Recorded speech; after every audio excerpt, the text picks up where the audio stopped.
So yeah, am I too loud? Just turn down a little bit. Down. Okay, how's that? Yeah, that's good. How do I Alright, sound? sweet. You good? Well, welcome to your Drive Home Podcast. I'm your Drive Home Podcast host, Ryan, here with my friend Dale. Yes. How you doing? Man, finally, it's been a long time coming, my friend. Yeah. Yes, it has. Yes, it has. I mean, we've been talking about this all year. yeah. Basically, since we Man. met damn near. So I'm so glad. I mean, we've wasted so much content. yes, We've Content. so much content. It really makes me sad. But hey, it's all right. We got lots to talk about, lots to reference from, I guess. Oh yeah. We got things. Let me see.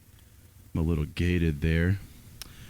Like I was just saying, doing all this engineering and stuff by myself and hosting, and it all can be a bear sometimes. But yeah, man. Thanks for coming, man. Yeah, this no is problem. Fun. This is awesome. Yeah. So yeah, I guess I'll kind of recap with you what I've been doing. Yeah, like I've told you a million times, I started this late last year. Just been doing this by myself, started doing it by myself, and now here we are, and trying to get some video going in here. Right. These are just some old iPhones I got. And I do got one webcam that's legit, so there. Well, from what I understand, all the YouTube people I follow, they started basically a similar way. Right.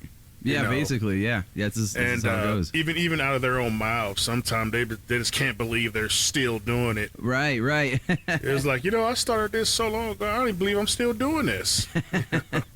It's crazy, man. Yeah. Like, it's funny. One of the guys I follow, he's a former Navy guy. He just got out looking for something to do. He's like, as a high level engineer or something, Oh, wow. working for the Navy, and then he started doing a podcast, and he like hooked up these other guys, and I've been doing it ever since. Wow. You know? Your mic. Can you move your mic a little closer to you? I know you. I can hear you, but I just want to get. Good? Yeah. Now Okay. you might be too loud for yourself, but Oh no, I'm okay, fine. cool. As long as you're good, I'm happy. So, yeah, man. I ever since I've been having people come over, I just go with the flow, just like we do. So I'll say I won't give too much away. I don't ever talk about my job on here. You guys know that, Right. But we do work together, and that's all I'm gonna say. So, Okay, we'll leave it at that. we'll leave it at that. So, but yeah, I know we both kind of dropped the ball on today, with it being the day before the 4th. And, Yeah. had to go to work for literally no reason and have Basically. tomorrow off. And yeah, it's cute. It's I wish I'm gonna next year have the wherewithal to put 2 days in. So I'll have, I think I think that's how that's gonna go. So yeah, we're gonna join the rest of the people that weren't in the parking lot. yeah. Because that's one of the first things you noticed when you pull in the parking lot was like, oh, I have my choice today because no one's here. Exactly, I know. I was a little worried too, but I'm not gonna get into that. But yeah, just only a few cars out there, so we're in Cleveland, So, but yeah, man, yeah, this has been fun. I know we talked about those memes. I forgot to grab. I got that upstairs. Maybe we'll get into that later. Oh yeah. We'll probably take a break or something. I guess the modern day definition of those would be memes. I call them demotivational pictures. Okay. Now for your listeners, I don't know if they've ever been into some kind of sanitized office environment, or even if they work in an office, they have these photographs with a caption under it that says bravery, and then under the caption it says, well, you got to be brave in the world, or something like that. Something, motivational. They're motivational pictures. Yeah. Well, what I gave you is the complete opposite of motivational pictures. They're funny, but they're not exactly motivational. Yeah. But they're just fun. They're basically memes. Yeah. Before memes got popular. Okay. If I had a YouTube site or a website, and I'd start posting these things, they'd be considered memes, I guess. I like the. It's weird when you see an old meme.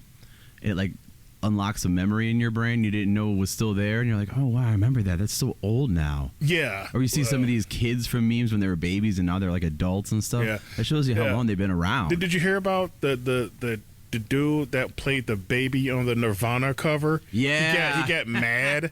He's trying to sue or some trying crap. to sue, even though his parents gave them the permission to do and that. they got paid. And he got paid. And he was wearing a shirt that's like, it said like smells like Teen Spirit or something. So he's a fan, but he just wants to get paid. That's it. Yeah, I'm like, come on, man. Yeah. I mean, That's a money grab. If you're going to try to do a legit money grab, right? You could just be like, hey, look, I'm the kid on the Nirvana album. I'm all grown up, you know. Right, yeah. That's all you got to do. That's all you need, man. Come on. Or I mean, like, I'm like trying to get money off of something like that. Yeah. It's like, and how many times is that actually going to be brought up in the conversation? Right. It's like, unless you're sitting around and you see somebody's CD cover, right? You're like, you know who that is? Like, no, the baby. I always wondered that. You're looking at him, right? You know, it's like, unless that happens, yeah. I can't see trying to get mad or be like, no, they exploited me. No, that's new shit. Right. It is new. You know, because the old stuff. Yeah. You know, you just did it and you just keep it moving. Right. You know, it is weird though that you would have a naked baby on your album cover. Chasing the Dollar, that's weird. Yeah, that is a weird. That's one of the weirder album covers. It is. It's you know, it's I get you're trying to be artsy or whatever, but they weren't really an artsy band. They were a grunge band. Yeah, that's just weird. I think it's a you know, whatever, a mark of the times, if you will. I mean, yeah, that was a weird cover, man. Yeah. You know? I mean, you know, it's unforgettable because it's a baby in a pool chasing a dollar. It's like, so what are you trying to say? We're all born to chase money? I mean, I don't know. Actually, I never thought of it like that. That makes sense. That, I mean, well, might be a message there. Yeah, what or they didn't, without realizing it, they probably put that message. Maybe they were high. I don't know. Oh yeah, there's no way they knew. Because most album covers is the band's name, logo, album name, done. Basically, yeah. Unless you get real creative, like who was that? Iron Maiden album covers. Oh, they had some of them art, cartoon. Yeah, like hardcore death cartoons, death and skeletons and shit. Yeah, man, that was creepy. You know, unless you're getting into some of those type of record album covers, or like I think Led Zeppelin had weird album covers. Yeah, you know. But hell, most album covers either is just gonna have a picture of the group, the name of the current album, and the name of the group, or if it's well known, you just have the logo of the group, the name of the album, and then that'd be that. That's it, yeah. You know, I mean, well, a lot of not to get away from that, like even art back then, even movies back then, you'd have like weird nude scenes and stuff. Yeah. I mean, I don't even want to go down that road, but it's just weird again how the times have changed. And like movies and art is really been like precedents have been set on art, and it's just weird, man. And like they were even saying like how women, like a lot of directors are like they feel uncomfortable asking women to do nude scenes because it's just some directors. Yeah, some. The other ones are like locked up. You got old school directors. Yeah, they don't care. Right. You That's know, true. They'll be like, look, this is a nude scene, right, or we're gonna a lovemaking scene or whatever. Right. You know. Yeah, it's definitely. And unless an actor or actress lets the director know up front, like I don't do these. Right. You know, like I remember there's one guy, when it says Neil McDonough, I think he does not do kissing or nude scene or lovemaking scenes. Really? Because he's that devoted to his wife. Wow. You know. Wow. I'm like, okay, but even though I respect it.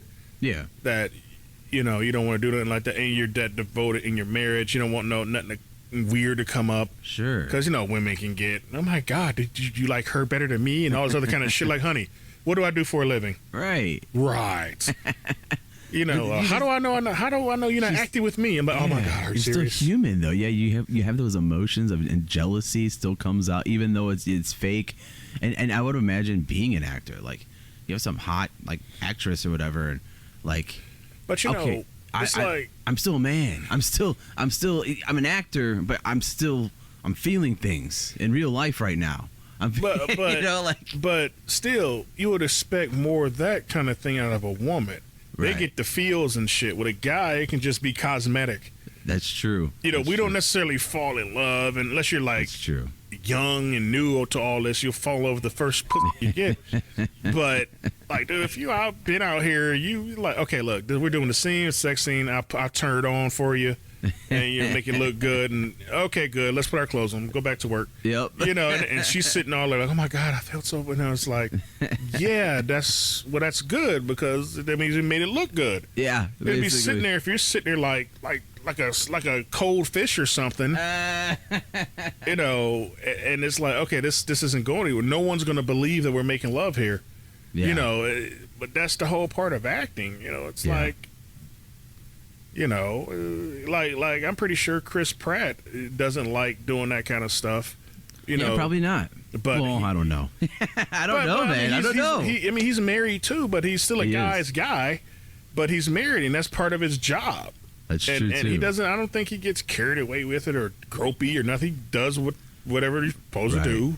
Especially these days, you every move you make, man. These old actors, they really well, I don't want to say had it made, but they they were able to get away with some shit. Given some of the stories you hear about some of these so-called sex scenes, oh yeah, and some of them were supposedly simulated, but I've heard the stories of some that weren't. I heard that they were too. talking about like, no, we actually did it. You know, it's like, okay, it was so realistic. Well, I could see why.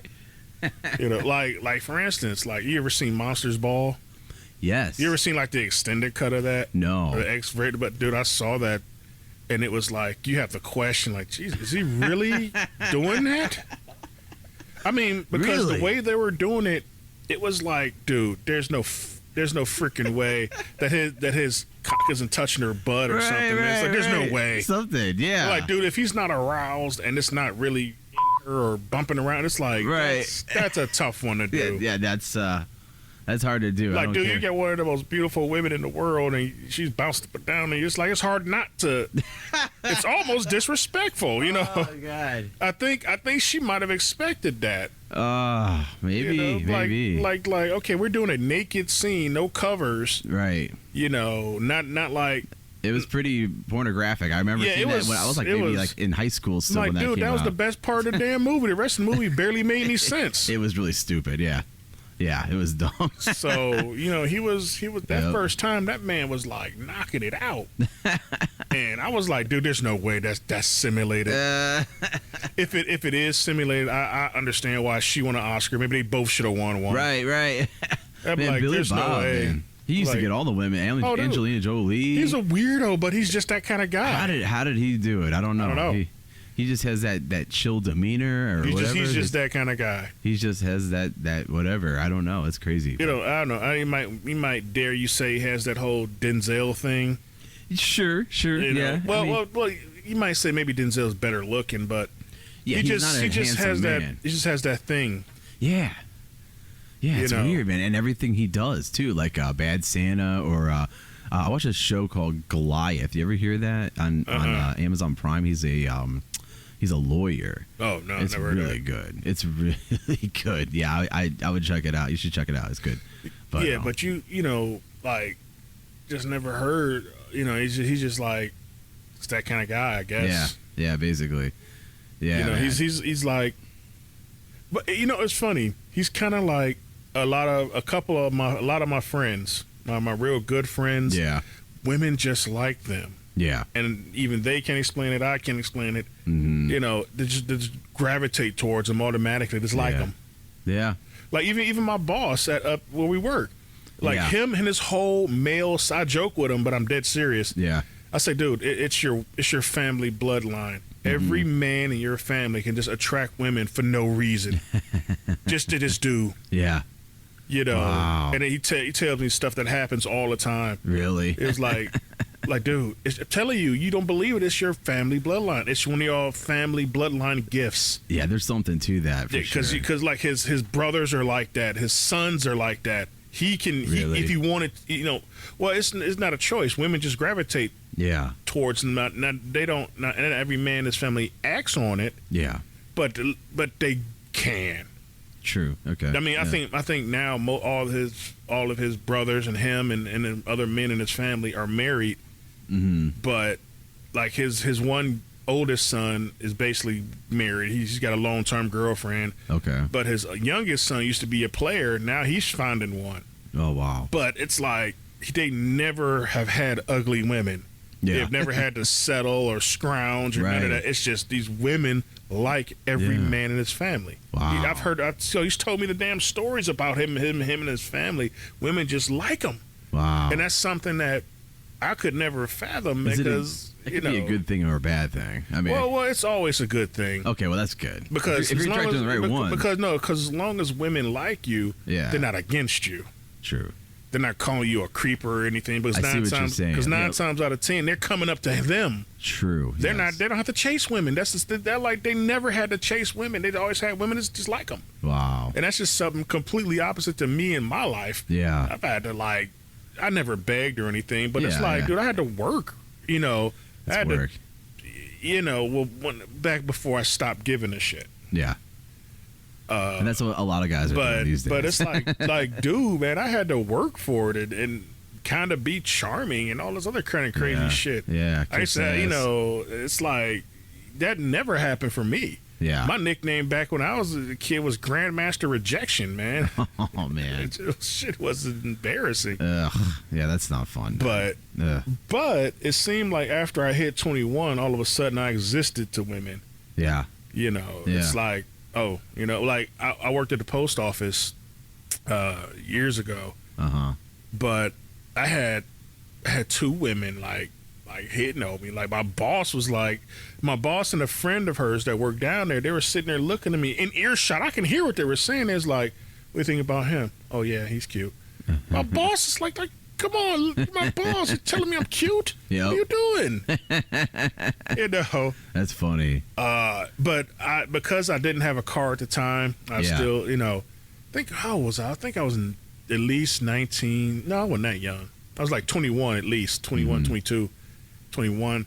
And this older chick, she was almost my first time. The only thing that I didn't have a car, my mom would let me borrow hers. Yeah. I think it was like a New Year's Eve or something, and she was like, "Well, look, I don't got a man. You can come over. We can, celebrate the New Year together." I'm like, "Fuck yeah!" I mean, she wasn't like bad looking at me, but to me, I'm like about to get my first trim. Yeah. By vet no less. It's like, how old were you said? 21? Like 21, 22. Yeah. And she invites me over. I'm like, hell yeah. So I'm like, I think because it was New Year's Eve or something like that, it was like impossible to get a bus. And, or I didn't think about trying to get a cab or nothing. Uber didn't exist yet. Yeah. So I couldn't go over there. I was like, man, how my mom would cockblock me like that? Right. It's like, come on. Man, I don't know about you, but every New Year's Eve for me is always weird. I'm always alone, or I'm in the weirdest situation. I'm someone's house I haven't seen in 20 years, or I'm like at a party with people I haven't seen since high school, or like something weird. It's every year, man. And this past year wasn't weird, but I did have a lot of family around I haven't seen in forever. I guess it was kind of weird, but man, I don't know. It's like this weird thing with New Year's Eve. You're ending like the year. It's like new beginnings and stuff. So I'm always like in this weird ending of the year and entering into a new season or whatever. But not to get off on that, but I forgot to even mention it's 4th of July technically right now. we were just saying we were just saying how there's speaking of holidays, I guess as a weird segue there, but yeah, it is technically the eve, or actually is it midnight? Yeah, so it is 4th of July right now. So there was some fireworks. I was outside getting ate up just a minute ago. Man, I don't know what it is, man. I can't get women to come to me, but I can get bugs. I mean, my goodness. Well, from the statistics, it's most men like that. 99% of us. Oh, dude. We can attract every other damn thing in the world but a woman. unless you already have a woman. Or you're the devil. They'll come out the fucking woodwork. Oh, I thought you were going to go with the devil thing there. Well, I'll get to that in a minute. Okay. But unless you already have a woman, women will come out the goddamn woodwork. That's true. You know, because I don't know if I told you I had a fiance. I was going to get married once. I think so, yeah. And when I had a fiance, man, I had women all over the place. Yeah. I was so, because like this is the first time like this has really like happened to me all like that. So Yeah. I would tell my girl like, you know what, these women came on to me like that. She's like, oh, really? I'm like, yes, it's weird. She was like, well, you know, and I guess one reason that got me to fall in love with her was she was a good woman. She was like encouraging, and she hated when I would talk bad about myself because I'm kind of self-depreciating, and I say shit like that. She'd be like, you know what? I hate when you say that to me because you're not as bad as you think. Why do you think I'm here? And then I'm just like, duh, you know. Yeah. And she was always like that. So I would say so. She's like, well, you're not that bad a looking guy, number one, and you're just not that bad a person. Yeah. You know, so it's like maybe it's it's just one of them things. You just Yeah. But what she didn't, maybe she did understand, but what she didn't understand was like, dude, ever since I started dating her and like starting to get close to her, really, not when I like first started dating her, but it took like after I was dating her for like a year or so. And see, no, these women come out of nowhere. Yeah, that's how it goes. It's like it must be a pheromone, a scent, or some shit. It's a women's intuition, man. So this weird sixth sense that they have. I'm like, women just at the time, I wasn't married yet, so I wasn't wearing a ring. I know. It just must have been on my face. It must have been on my spirit. For Christ, I don't know. It must be a scent. They smell it in the air, man. I'm telling you. Because I was at. This is before the stupid ass Euclid Corridor project for destroyed all the commerce on Euclid Ave. There was Best Steak and Gyro was the place to go. It was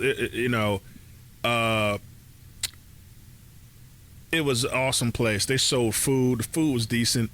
It was 24 hours. Yeah. So they had video games, some of the latest stuff. They had pool tables, TVs, and food.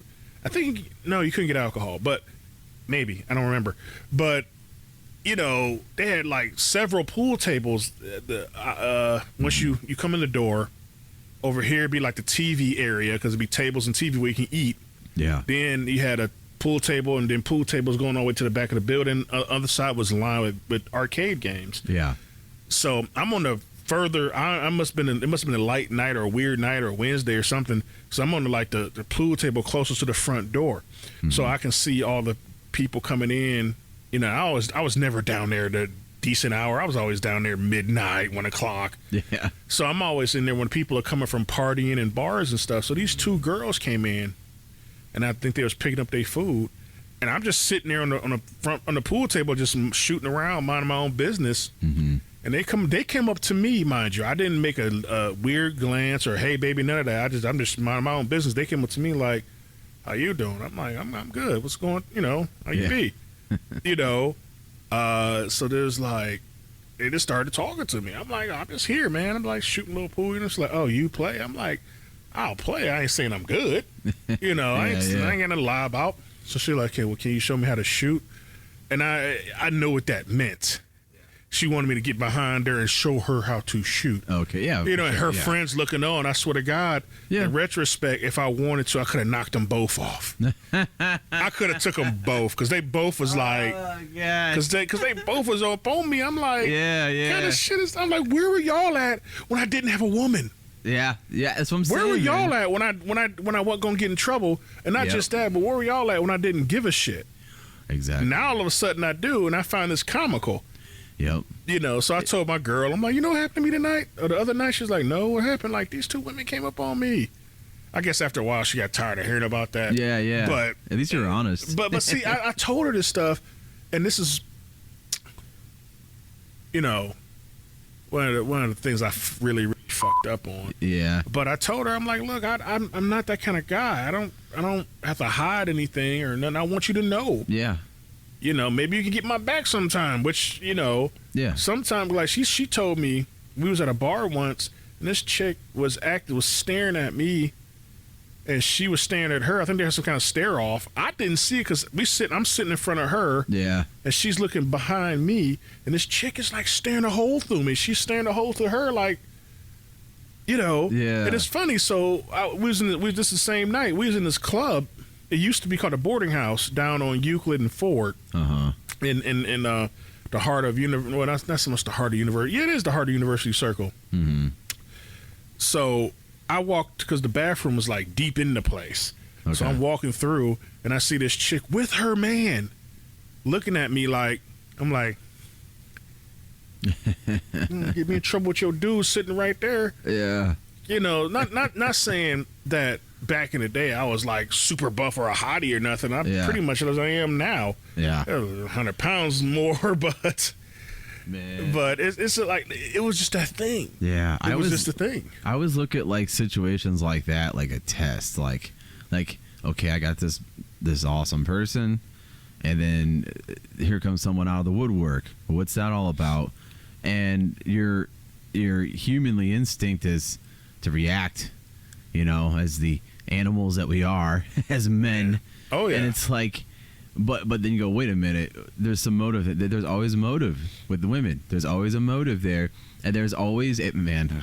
I don't want to listen. I got some female listeners. I don't want to go too hard on the ladies, but I'm just saying. Like, okay, well, but I'm just saying, like, we could be, we could talk about, whatever. But I'm just want to say, like, that you're not the only one, man. I've been there. Yeah, everyone's been there. I'm sure there's something to it, man. I know there is. Okay, we can have a whole podcast on that one, but for sure. But from what I understand these days.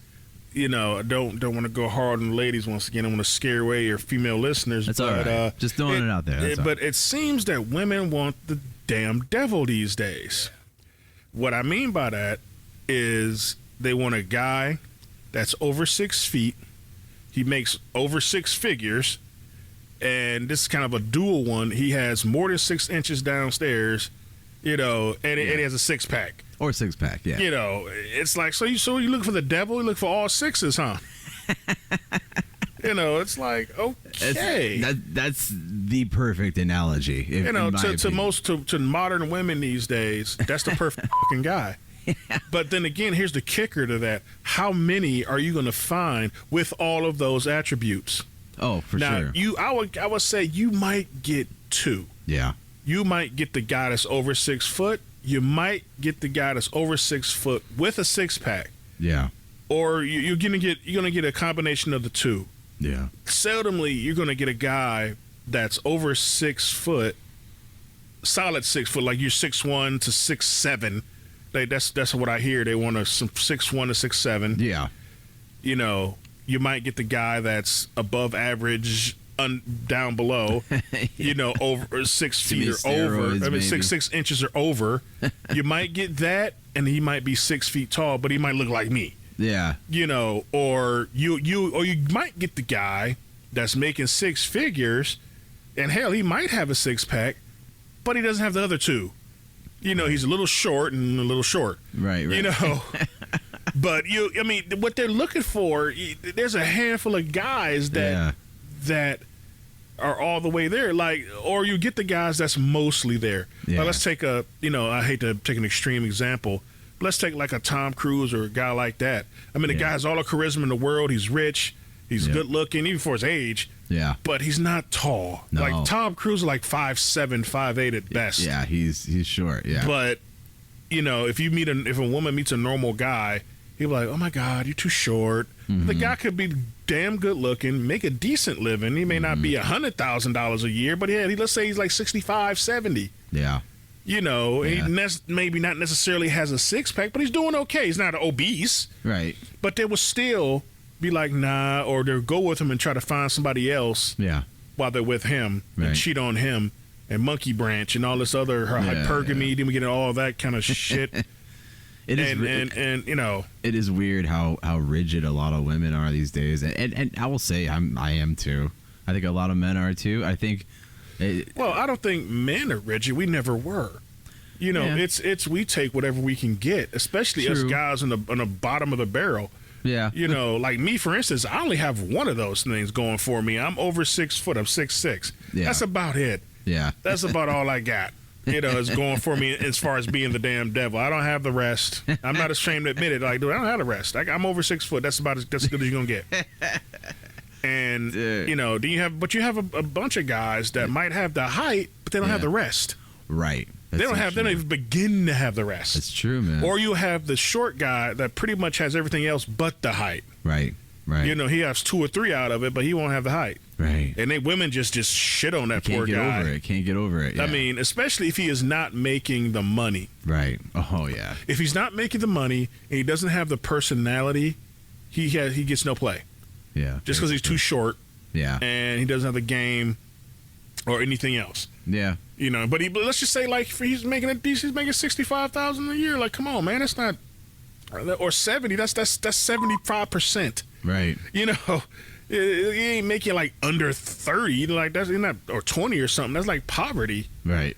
You know, but I don't know, man. There's some good women out there that aren't looking for those things. That's what they say. They're rare gems. That's what they say.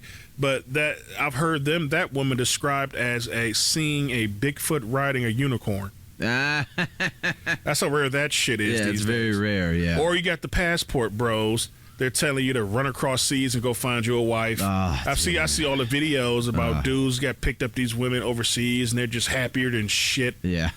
because you know, it depends on what country. Yeah. American money goes twice as far. Oh, sure. Yeah. So here you're barely above minimum.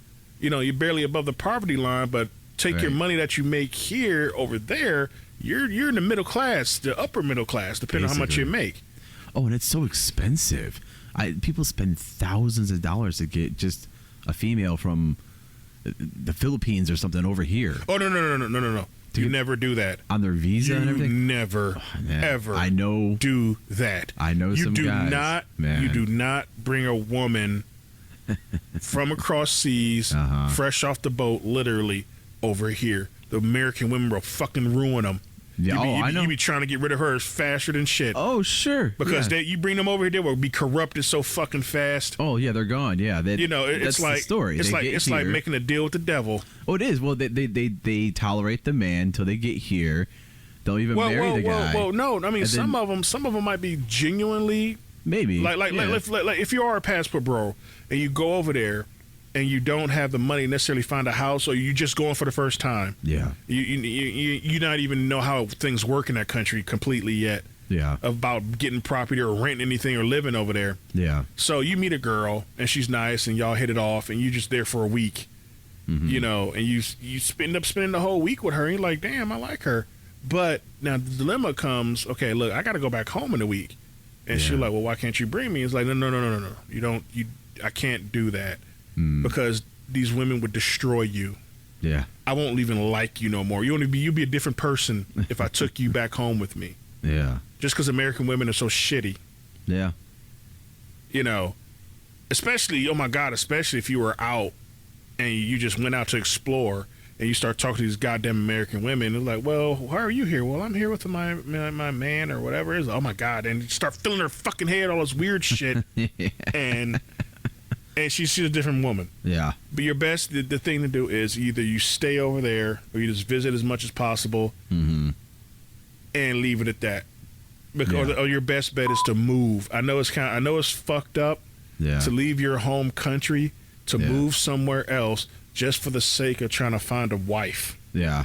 I know. But some guys do it, man. But most American women are undateable, let alone marriage material. Right. Oh, man. Okay. and furthermore, even if you did find a half-decent woman to marry, you're scared to fucking marry her because the laws are so fucked up in this country. Oh, I know. With marriage and the family courts. And I heard they're even worse, like in the UK. Oh, you know, I thought they were bad here. I started hearing stories about dudes from the UK, and you're just this far away from killing her, killing yourself, killing the dog, killing the kid, killing every fucking body, because, you know. Yeah. On my way over here, I was listening to a thing on YouTube, but I don't know how true the story was. Yeah. But if it's true, oh God, you want to just put this poor man out of his misery. I'm serious. You just want to yeller him. You know, because look, the guy was doing good. He was in the wrong place, okay. He had everything. He had a wife, 2 kids, nice life. He was making a good amount of money. Yeah. He was in an accident freak accident that had really no one to blame, so there's no one to sue. Go ahead. I've heard this. Yeah, go ahead. Yeah, there's no one to sue. Yeah. The poor guy gets a pitiful $1,000 a year from Medicaid or something, some government shit. And his wife leaves him for a rich doctor, takes his fucking daughters, completely leaves this guy high and dry. Yeah. This guy had to leave his house. He's living in some garage that's been converted to a house, to a studio apartment. And he said all he does is look up pictures of his daughters, and they're all over his fucking wall. I'm like, Jesus Christ, may I commit suicide at this point? It's just like, here, man, look. It's just you want to go over this guy's house, like, here. It has one in the chamber. Just pull the trigger. Oh, God. Because I'm going to have to edit the shit out of this episode. But I mean, you feel so bad for the guy. I mean, once again, if this story is true, you know, and like I said, I don't want to scare away your women, your women listeners. Oh, but, no, you're cool, man. These are true stories. I thought you were going to tell a different story. But. No, but like I said, if this story is true, hell, if half the stories I've heard on this one or a bunch of sites that I listen to on YouTube, if half these stories are true, if these street interviews with these women are true, if this shit isn't staged, we are in a bad way here. Yeah. Just judging from the way these women talk and what they say, I'm like, Jesus Christ, there is no hope for mankind. We're so Well, did you hear the one story? I thought you were going to go with this one. There's a guy he was married. They're billionaires, or they might be millionaires. But anyways, this guy gets in this freak accident. He's basically a paraplegic. She finds a new husband, but she doesn't divorce her old husband. Her new husband is taking care of her old husband. Like, dude. I wish I had the video. I'd bring it up right now. What weird triangle is that? Dude, the video I saw, they're all sitting at dinner. The new husband is like feeding the old husband. What is this guy, a pet or something? I don't know. That's basically what it would look like. And you like, how would you feel about that? That's weird. You're still married, but you're I don't know if she's been remarried or if this is like a boyfriend, but he's just like, oh yeah, like changing you and feeding you and then banging out your wife. I mean, would you just like, nah, that guy might have to give a gun to. I mean, yeah, I think he can't even do anything. He's literally paralyzed. I'd be like, listen. Oh God. I'd be like this, like, listen. I had to talk to if I was the guy that was in the boyfriend, like, let me talk to you. Do me a real favor. Put me out of my misery, please. Communicate it however you can. Like, just roll me in traffic and say it was an accident. Right. I would be thankful. Right. You know, like, you already took my wife. You know, I'm sitting here useless as fuck. Just do it. Just finish fucking me off. Right. Finish it off. Just do it. Because you're already living in hell, basically. You know, and that's something I never understood about doctors and just human condition in general. Maybe it's Americans, because if this was another country, they'd have put you out your misery. Oh, sure. They'd have been humane enough to just put you under. Yeah. Just do you a favor. Yeah. Like, don't leave me like this. Seriously. You know, it's like, please don't leave me like this. Some social worker would have to agree. Like, come on, look what I'm doing. We don't even do mercy killings here. Yeah, I know. Like, look what they did to Dr. Kevorkian. All he was doing is, like, these people are in hell. Yeah. And he was giving them that sweet release of death. You know, it's like, I don't hold it against that guy. Yeah. You know, he was like these people are all fucked up. Yeah. You know, it's like I remember that scene in Dead Presidents, man. The guy got caught by the Vietnamese. They cut him out. They cut his cock off, put it in his mouth, and his guts are all over the place. They tucked it back in and was carrying him around. That was insane. Dude was like, look, just kill me. Yeah. He was like, don't even, like, why? I don't want to go home like this, man. Right. He was like, just kill me.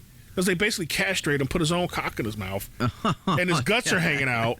I haven't seen that in so long. Oh, you gotta watch Dead Presidents again. Yeah, you know, it is brutal. That's what I remember. But it was out there. But you know, and it's like, where's the mercy at? Right. Talking about, it's not. Yes, it is humane. This man is in hell. Yeah, he is. You know, like, have some real compassion for this man. Go ahead, put him out of his misery. Right. Like, dude, that's what they do. That's what you call triage in the battlefield. Yeah. You work on the people that have the most likely, that are most likely to recover and even live some kind of semblance of a normal life. Yeah. This guy's guts is all over the place. It cut his, you know, it's like, you know what? that I'm going to give him a couple of shots of morphine, let him not feel nothing and die. Yeah. You know, this guy, he's caught some shrapnel. We can get this guy back on his feet. Yeah. You know, but you're all f***ed up. Yeah. And even if they could shove his guts back in, he heal. You know, they castrated the man the hard way. Right. You know, why would you want to live after that? Yeah, you wouldn't want to. But it's just like Lieutenant Dan. I was watching for whatever reason it came on TV the other day. I was like, oh, I'll finish watching this. And it was that scene where he's at New Year's and all the confetti's coming down and he's just like stone faced. Like, man, his whole, like, because he was like living up to like all his forefathers have all died in all these wars and they all died and he didn't, and he's like F you God and all this stuff. Yeah, on the boat. Oh yeah, it was crazy. Yeah, I forgot how crazy that movie is. Yeah, it's really long too. Yeah, it is. Man. It is. But, you know, I also heard, I mean, some of these guys are just starting to get vicious in some of these YouTube channels and their stories I hear. Like this one guy, after he told that story, he was like, bottom line, all women will leave you when the going gets tough. You never trust these women, and they'll always leave you. If you can't provide for them no more, they'll f you over. And it's like, wow, that's just... Jeez. I mean, listening to that... Yeah. If you were just a young guy trying to listen to the red pill, the MGTOW movement, and all that stuff, you would just start to hate women after a while. Yeah, you would literally, I hate to say it, but you would just literally want to have sex with women, and that's it. You want nothing else to do with them because why? So you can you over. You over first. You have developed that mentality listening to some of these guys. Yeah. It's like that Stockholm syndrome, isn't that what it's called? No. Stockholm syndrome was you fall in love with your kidnapper.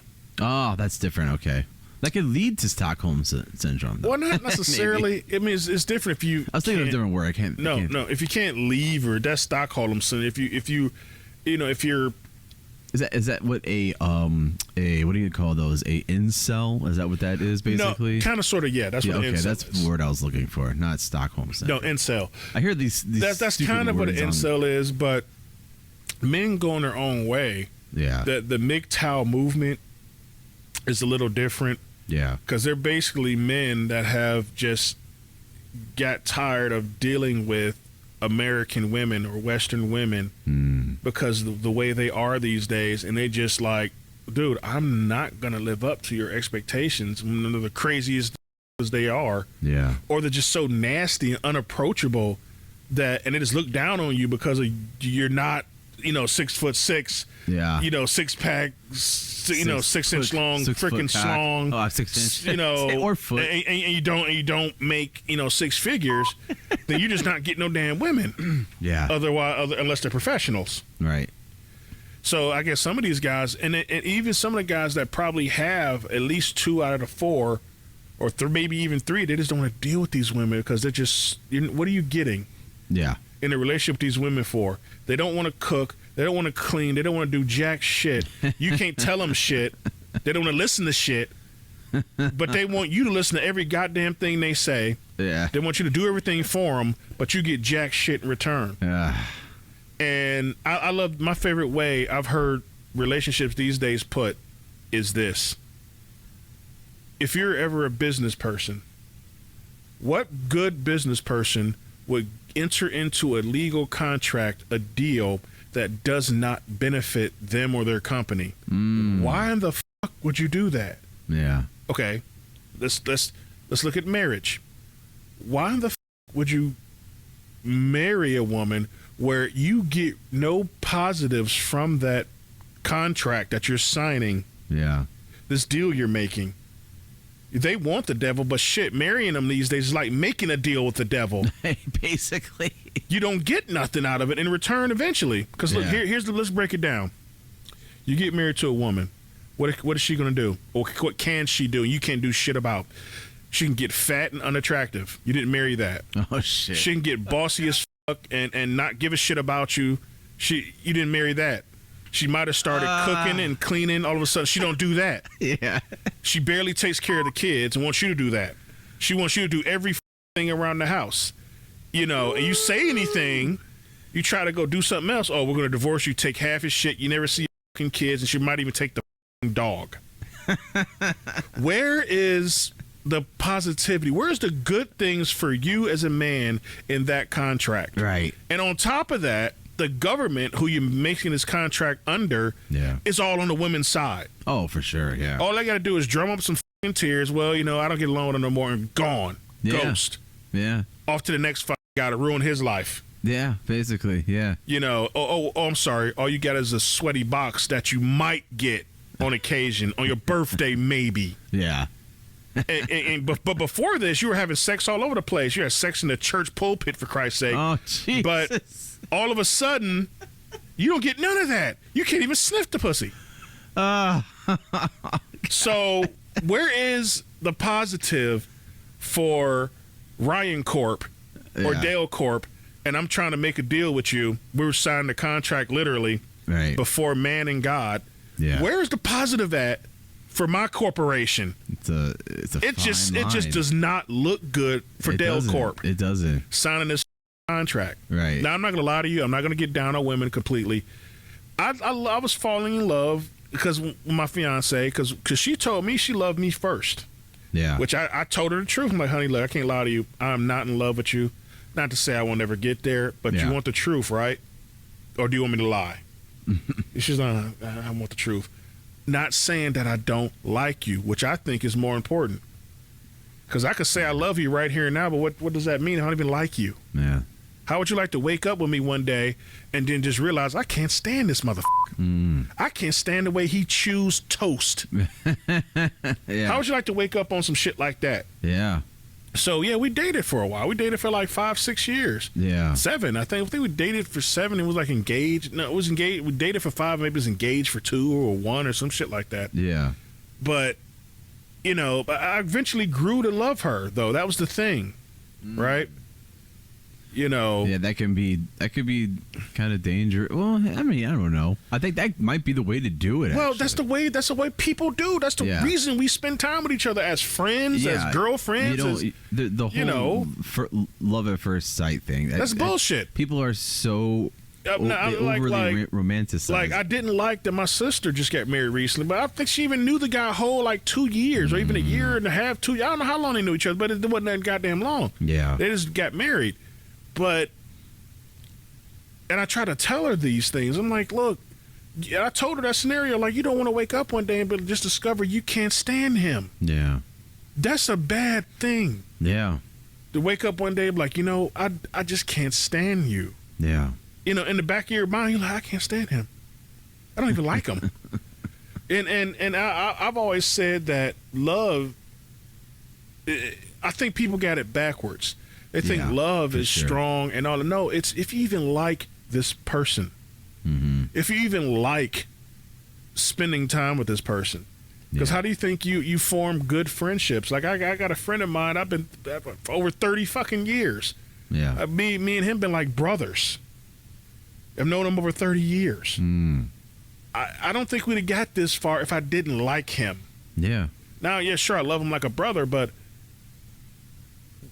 it wouldn't even be the same way if I didn't even like the motherfucker. That's a great analogy, man. You know, how can you say you love someone you don't even like this man? There's a lot of people in my family I love. You don't even like being around him, but you're gonna say you love them? Right. It's thrown around too much. You know, it's I love this. I love pizza. I love ice cream. I love my mom. You know, it's meaningless. It is. But the true thing is, do you even like them? Right. And that's what I tried to explain to her when she got all mad. Like, you don't love me? Like, honey, I don't. That's not how I function. Right. As a person or a man. Right. Like, dude, I don't know. I don't function like that. It's crazy, man. And when you're young, you go, oh, I like this person, and I love him. Well, at least I go from in like to in love. That's so backwards. You know, well, no, that's not backwards. You gotta like a person first. Well, true. You gotta like them, but you don't. But when you're putting the love, oh, I'm in love with this person, but you don't even know them. No, that's exactly when you start putting you love a person over, and then you have to ask them the question: do you even like them? Right. Well, I love them. No. You don't get what I'm saying. Yeah. It's like, do you like them? Yeah. Because that's going to determine the rest of your relationship. If you don't like them, you don't like spending time with them, I ain't talking about. I'm talking about outside of the bedroom. Yeah. Like, do you like this person? Yeah. You know what I'm saying? Like just take me and you. Like, we ain't known each other all that long, but if I didn't feel comfortable or even like you, I wouldn't be here. Sure. You know, we wouldn't talk as much. If like you're like, okay, but imagine put that on a woman. Yeah. Like, y'all just talk at work. That's how it starts. Yeah. That's how I met my fiance. We were working at the same place, and she just sort of liked my style because she came up to me. Yeah. I swear to God, I was not doing because I worked at the post office more than because it was, they call it casual, like a 6-month appointment. Yeah. Okay, and I work for I work for the post office on a couple of assignments like that. Yeah. So the first time I was down there acting a fool, I was trying to be like this other dude I met singing to women and all this other dumb shit. So the next time they asked me back because I think it went from like July to December. Mm-hmm. So you work the Christmas rush, the summer, the Christmas rush. You work all that, and then they'll decide to bring you back. Or if you want to come back, and if you decide to bring you back. So I came back. So the next time, mind you, I worked downtown. I worked at the Main. But I also worked at my local station and delivered my own house. It was weird, but that's beside the point. I worked downtown. So the next time I came back down there, it's like, dude, I'm not acting like an asshole anymore for nobody. I'm not looking at nobody. I'm here to work. Yeah. And that's the attitude I had, and I guess she liked it. You know, she said I wasn't impersonal. I talked to everybody, you know, but we started talking a lot. Yeah. And even some of the, I won't say they were her friends, but some of the people she worked with was lightweight, kind of starting to get jealous. Yeah. Because I guess they call themselves liking me, or maybe they was just jealous that she was talking to me. Or that she just had someone to talk to. Yeah, she was and someone she liked down there. Right. You know, out of all the men that was working down there, she was found the one decent guy, and they were kind of like lightweight jealous. Yeah, girls get jealous easy. You know, I swear the one chick tried to hit on me once. Yeah. You know, I'm I'm like, really? So I thought you and old girl was cool. That's all it takes, man. You know, I swear to God, she tried to hit on me one day, man. Wow. And I told her, I was like, I think this is even like after because we both stopped working there eventually. Yeah. You know, because old player told me the rules. Mm-hmm. You know, he told me you don't ever have your main woman or any woman for that matter at your place of employment. So you never do that. Okay. Now I know people are married that work at the same place, but my man was like, don't ever do that. That never works. Maybe it works for some, but most of the time it ends in disaster. Okay. So yeah, we met there, but we didn't end up getting on permanent and staying there. We went our separate ways for jobs. So then it was really better for us because now we were like normal people. Yeah. Well, that's normal too, but because you spend most of your time at work anyway. Yeah. But we were like, okay, we met there, but we didn't stay there, and now, we're gonna see what's really going on. Yeah. Because now we don't see each other every day. You know, so she can't talk. Now she actually have to call me. We gotta go out and stuff. So now we're gonna see what we got. You know. Yeah. So, you know. But all that to say was, well, there's no point anyway. Well, it happens on here. Okay, well, you said we're talking about decent women. Yeah.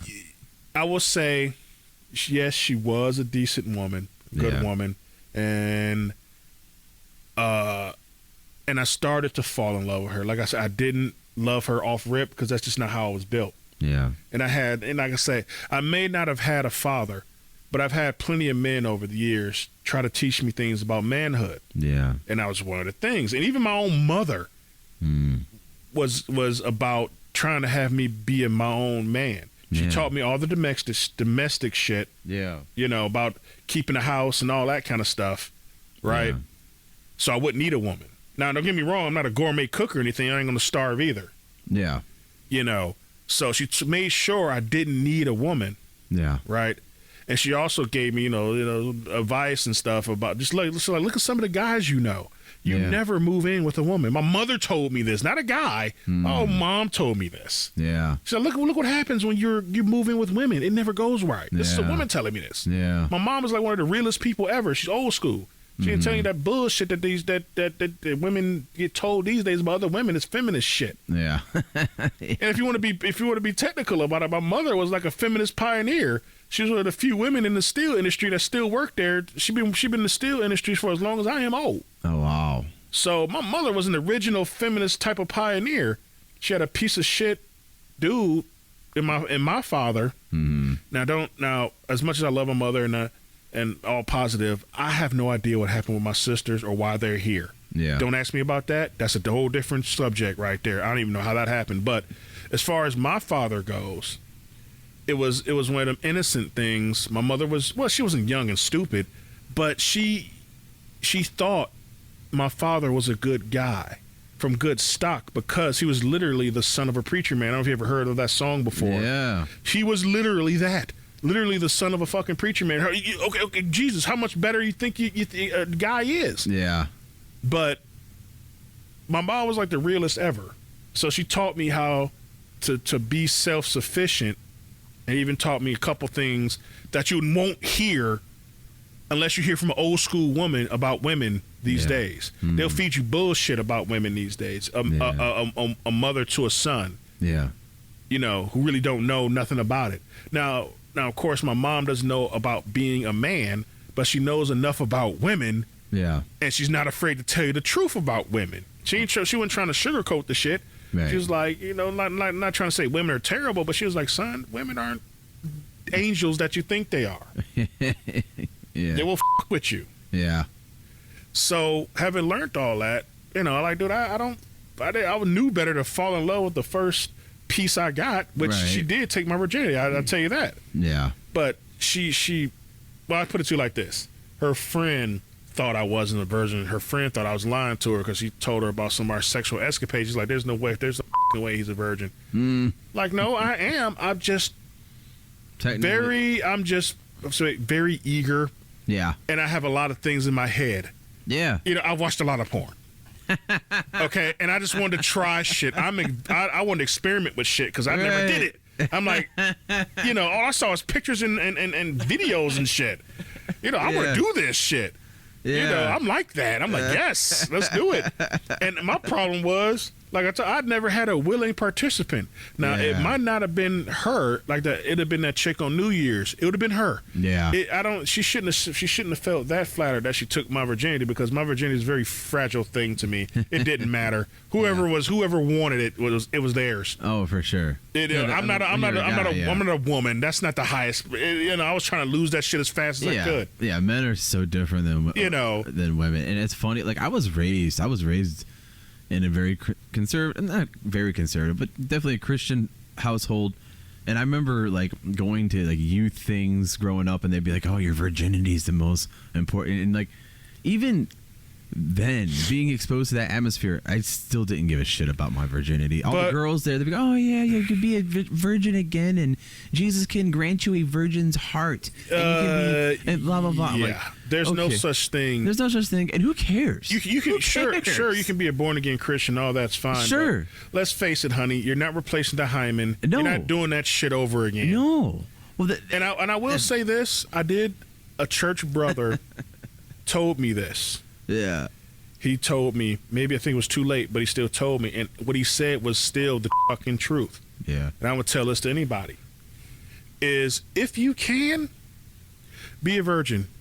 Oh, I agree. Because he told me, once you open that Pandora's box, and he compared sex like a Pandora's box. Yeah. Because once the shit is out, you can't put it back in. Right. That's true.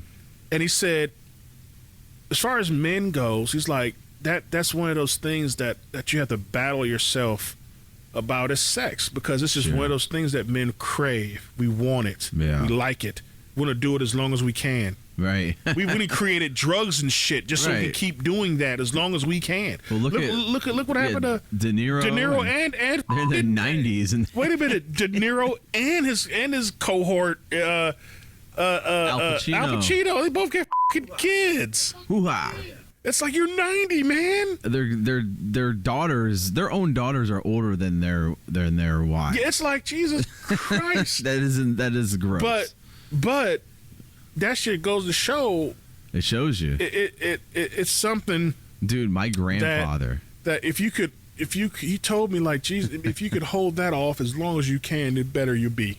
My grandfather's 95 years old, and he is still the biggest horn dog, and he is still looking at women 20, 30 years old. Hey. Saying they got nice asses. Straight up, we were in. Hey, you know what? Your grandfather's kind of like my hero. You know, it's like, that's right. He's a dirty old man and proud of it. Because he's like, I am still alive, God damn it. He's dead yet. I should say my grandfather on my mom's side, he's Puerto Rican.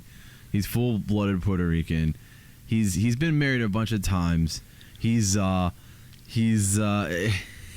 just something else, man. But he's like, man, I'll be honest with you, he's very spry for 95. I mean, he gets around, man. Hey, he's like, as long as I'm above ground, damn it. That's basically it, man. He has a great mindset, but he just, when it comes to women, he's always had those, like I was going to mention this at the beginning of this conversation, like he's always been the type of guy who's been married a bunch of times, got a bunch of kids, and always picking the wrong ones, but they've always kind of gravitated towards him. Yeah, he's a perv. Basically. Yeah, basically. He's a man's man. Yeah, I mean, yeah. Like another one of my heroes, I got to be his pallbearer, even though I really didn't get to meet him when he was living. Who is this? Is a good friend of mine, his uncle. And his uncle, he was never married, but he always had like a 30-year-old girlfriend. Wow. And he was like, I forget how old he was, 70 or 80 or 70 or something, Jeez. But he always had like a 5-year-old girlfriend. And he died like that. He never got married, never had kids, but wow. That's how he lived his life. Yeah, bachelor for life to the death. Wow. And I guess that's just kind of my hero these days. Oh, he even when I was dating. I admit maybe I shouldn't have said this. Now I'll say this: my ex, or I don't know how we get on the conversation, but she was like, "So, what happens if you leave, or I leave you, or we separate, or something like that?" It was like, honey, I can live alone. It doesn't bother me at all. Yeah. I told her I can go live in the goddamn cave by myself and it won't bother me. Yeah. And she just looked at me like I guess she wanted me to say, "Oh, my baby, I can't live without." Like, that's y'all shit. A real man, not saying that I'm a real super duper Uber man or something, but a real man does not need that. Yeah, that's true. A real man needs a place to live. He needs a way to survive. Yeah. You know what I'm saying? As long as a man is surviving, which is what I'm doing, I ain't gonna say I'm living, but I'm surviving I'm surviving, man. That's what real men do. We survive. Yeah, basically. The better men live, if you can. Yeah. Live. But most men are just surviving. We're just surviving. We're still base animals. We just survive. Yeah. We're gonna hunt. We're gonna kill. We're gonna eat. We're gonna screw whatever we can, and just live life until we die. Yeah. And unfortunately, that's how real men are.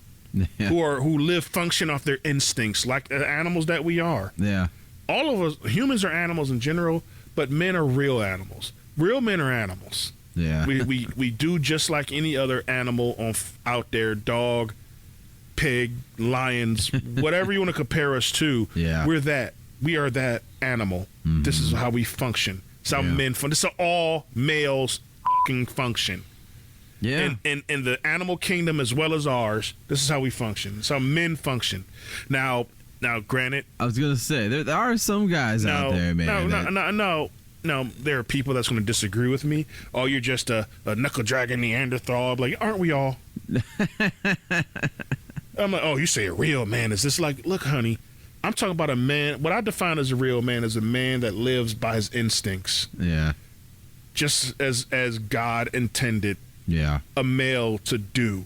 That's what males do in the wild. They live off their instincts. They live off their skills and abilities. That's what men do. That's what males do. Yeah, basically. Everyone loves the animal kingdom and Discovery Channel, all that shit. Look at that shit. Yeah. Look at it. Look at what the males of any given animal, part of the animal kingdom, does. Yeah. And look what the females do. Mm-hmm. The females do. I'm not just talking about like trying to put down women or like, but look what the females do. That's their natural f***ing role. Oh, for sure. Humans, on the other hand, we got all types of fucked up shit because we got bigger brains and all this. Oh, yeah. We got emotions and all the other happy shit that we didn't get away. That we got away from base life. Yeah. That's how it used to be. Yeah. That's how men used to act, women used to act, and that's how it used to be. We would just like goddamn animals. Like I just saw a thing about jackals. I was in a rabbit hole on YouTube. Go figure.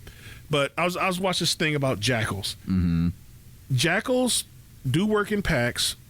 Sometimes they're singular. But jackals, when they mate for life. They like both penguins. raise the fucking kids. Okay. And they mate for life. And they'll even the offspring will come back and help if the mom and dad sometimes have more kids.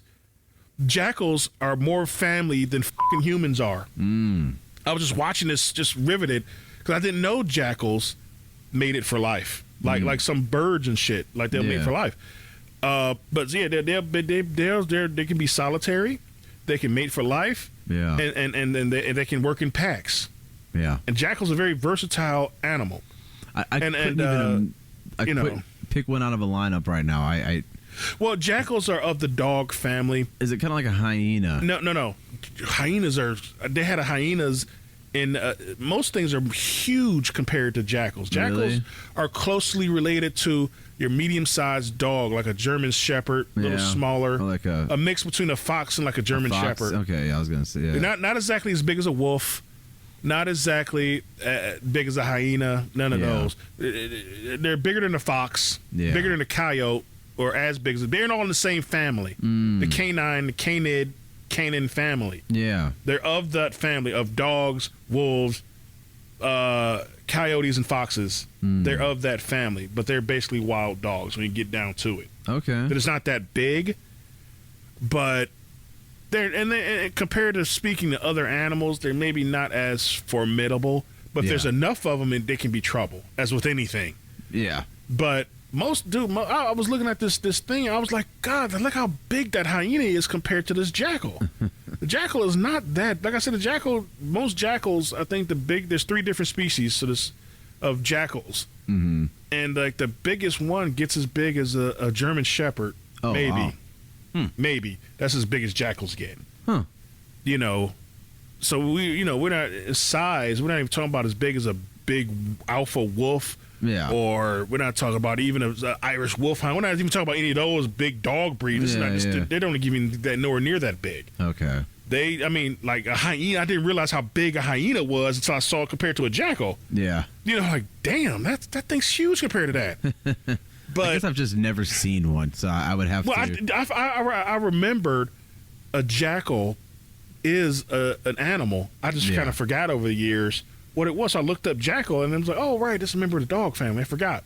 You just learn so much, things you forget. Sure. Like, then like I said, I was, the thing was talking about, well, to compare this back to what I was saying was, like, if we get back to our base animal instincts, maybe our society would be better. Because, like I said, like the jackal is I used to compare myself to like a lion in how my behavior is, but nowadays I compare myself more to a jackal than a lion, because I find I identify more with the jackal. Sure, I could have been mated for life with my ex-fiance, but I do just fine by myself. But I do have a family unit that I stick close to, a pack of sorts. Yeah. I have a pack that I'm with that I stay close to, but I'm good on my own. I could have been mated for life. Any one of those scenarios, all of them can suit me. So I'm more like a mix of a jackal and a lion, because lions, they protect the pride. Yeah. That's what they do. They kill hyenas. And I used to be like that, especially when my sisters are younger. I'm like, dude, I kill hyenas. This is what I do. You don't touch mine. This is my pride. Yeah. I'm the male lion of this group. I used to think like that. I used to be like that. Yeah. But now as I heard how a jackal operates, I'm like, I kind of operate more like a jackal these days. Yeah. I just kind of like, I'm good with myself. That. I got a family unit. I could have been mated for life. Yeah. Not so much anymore. I'm more of a solitary, with a pack jackal, But a one-man wolf pack. yeah, well, kind of, sort of, yeah. But you ever see that movie? What was that? What was that? The Hangover. oh yeah, no, I haven't seen any of those, but I've heard the memes and seen the stuff that's It's funny. a one-man. We can't be a one-man wolf pack. Yeah, no, that's that defeats the purpose. That's kind of like people that say their pronouns are they them. Oh shit! It's like, dude, you're one person. You're not a pack. Yeah. You're not a they. You're not a them. You're one person. That's confusing too. Yeah. Yeah, let's not even get. That's another podcast. Yeah, let's a get whole nother started with that shit. But to finish up on the whole relational thing is, if we just got back to more primitive exactly state. Now look, I'm not saying that all women belong in the kitchen. I ain't saying that. I'm saying the mentality.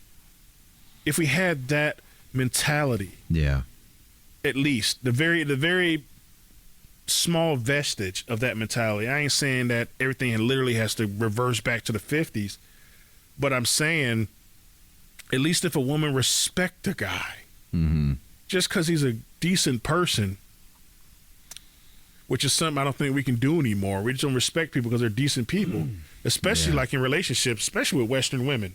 Yeah. Now, for whatever reason, I hear that women overseas, especially in Southeast Asia, maybe some of the outer parts of Europe, South America. I've heard the women down there are still traditional, like how we used to be up here in the West, the main West. I'm talking about mainland Europe. Submissive. I'm talking about mainland Europe and all that stuff. Submit to your husbands. Well, even with that, the Bible says so. Come on. Well. Look, what I don't, and everyone gets so bent out of shape when you say submissive. You acting like I want her to be my fucking gimp or something. I'm gonna put her in a box at the end of the day.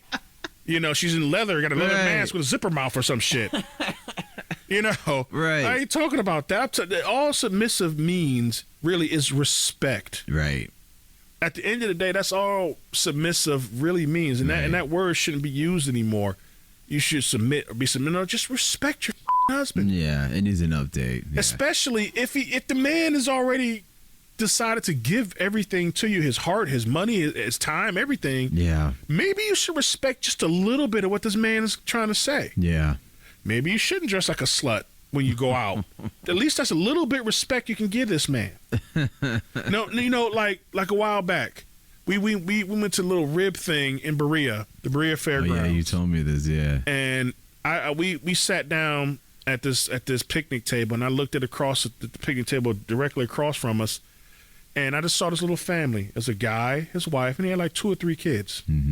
His wife was a good-looking woman, dressed like you would expect a wife to be dressed with kids. Yeah. Not like I've seen plenty of sluts walking around there with their dudes and stuff. Yeah. But I can tell that this woman respects herself, her family, and her man. Yeah. The way she is dressed. She's dressed coolly. She's dressed feminine. Yeah. You can tell she got a little something. The man's having fun in the bedroom. Evidently got 3 kids. Yeah, they got kids. That's proofs in the pudding. Yeah, exactly. But not everybody else can see the goddamn pudding. You know what I'm saying? Yeah. Not everybody else sees that. And it just seems like the way they were conducting him, like she respected him. He loved and respected her.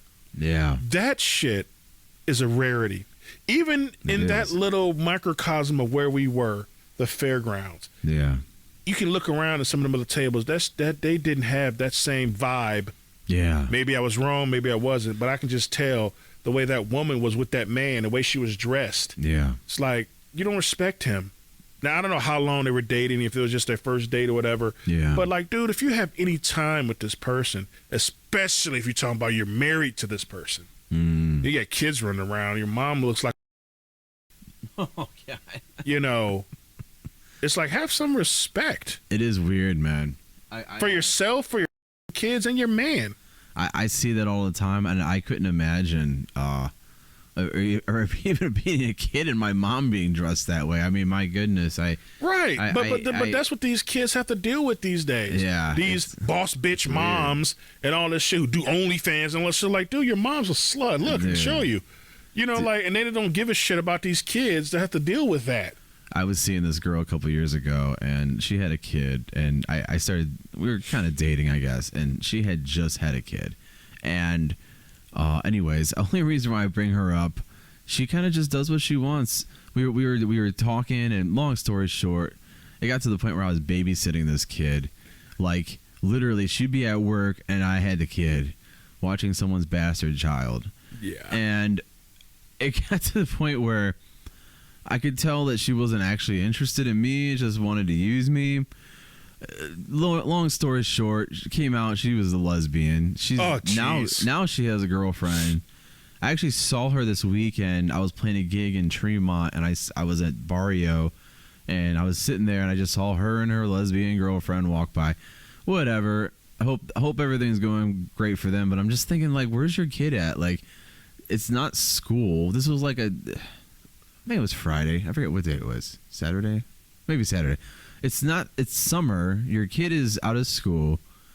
Okay, you're just going out on dates with your girlfriend. Like, your mom, she's got I think he's like 5, maybe 6 now.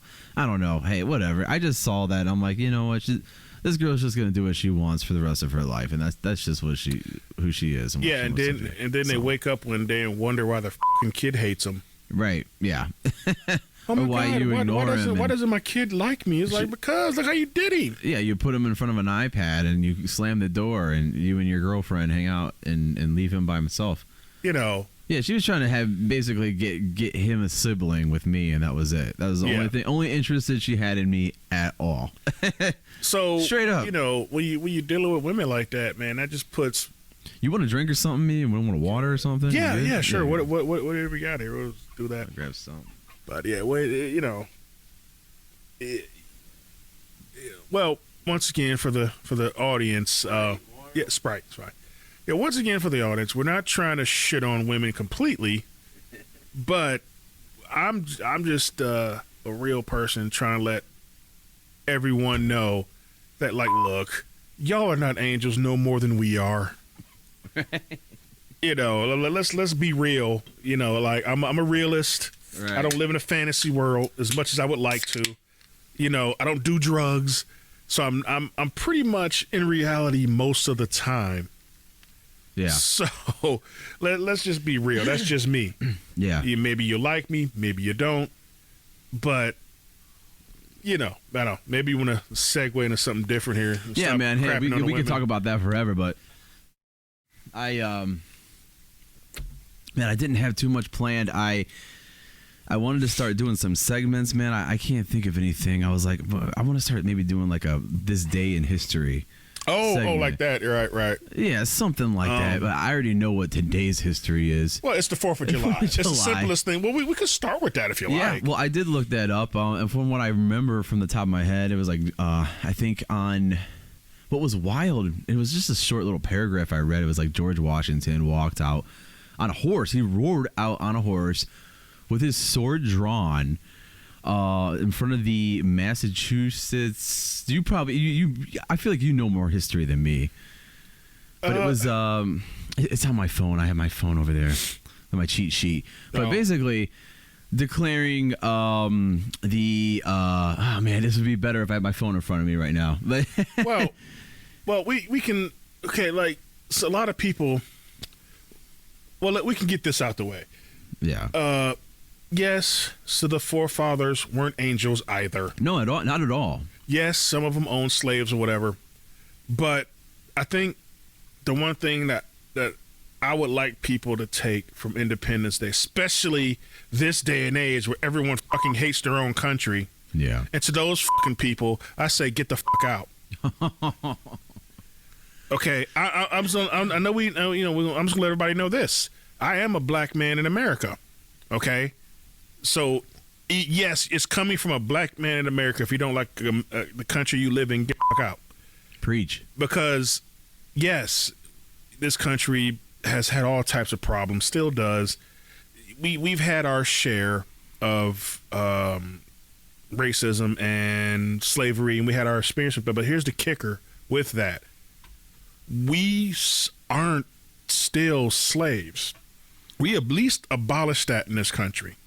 Now, if you go to present day countries right now in 2023, there are real live fucking slaves. Absolutely. Still. But yet and still, everyone wants to say how bad America is, how racist, how weird. Like, dude, like I'm still walking around in chains and shit. You know, mental slavery, sure, everybody's got a little mental slavery. Okay, we'll say that. You're something that's holding you back or whatever. I could tell you my own shit. But I will say this Independence Day, man, let's stop this America bashing. Yeah. And be thankful about where you live. Because especially these fucking, oh God, I hate celebrities these days. Oh, God. You ungrateful motherfuckers. You mean to tell me this country is so fucking bad, but you're a goddamn millionaire playing a kid's game? Yeah. Or you're playing pretend. And you mean to tell me this country sucks? Look at what the fuck you do. People are living on the goddamn streets, but you are hate this country so fucking much. Mm-hmm. But it's giving you everything. Go somewhere else and do the same shit, or try to do the same shit and make the same amount of money you're doing here. There's few countries you can do that. That's true. And few means you can do that. I know a lot of foreign people that's their prerogative right there. That's I mean, hey, I can sure there's a lot of injustices here in America, but hey, I'm making money. I got my business going. Like I'm I'm getting paid. Like I'm thriving far better than I would in my homeland. And right. And I mean, and you know, I'm going to cut you off, but go ahead. A lot of the people you're talking about came here with the right attitude and started doing better than some people that were born here. Exactly. Myself included. I mean, I've born here. Maybe I should be doing better. Yeah, me too. But you know what? Maybe that's part of the problem. I was born here.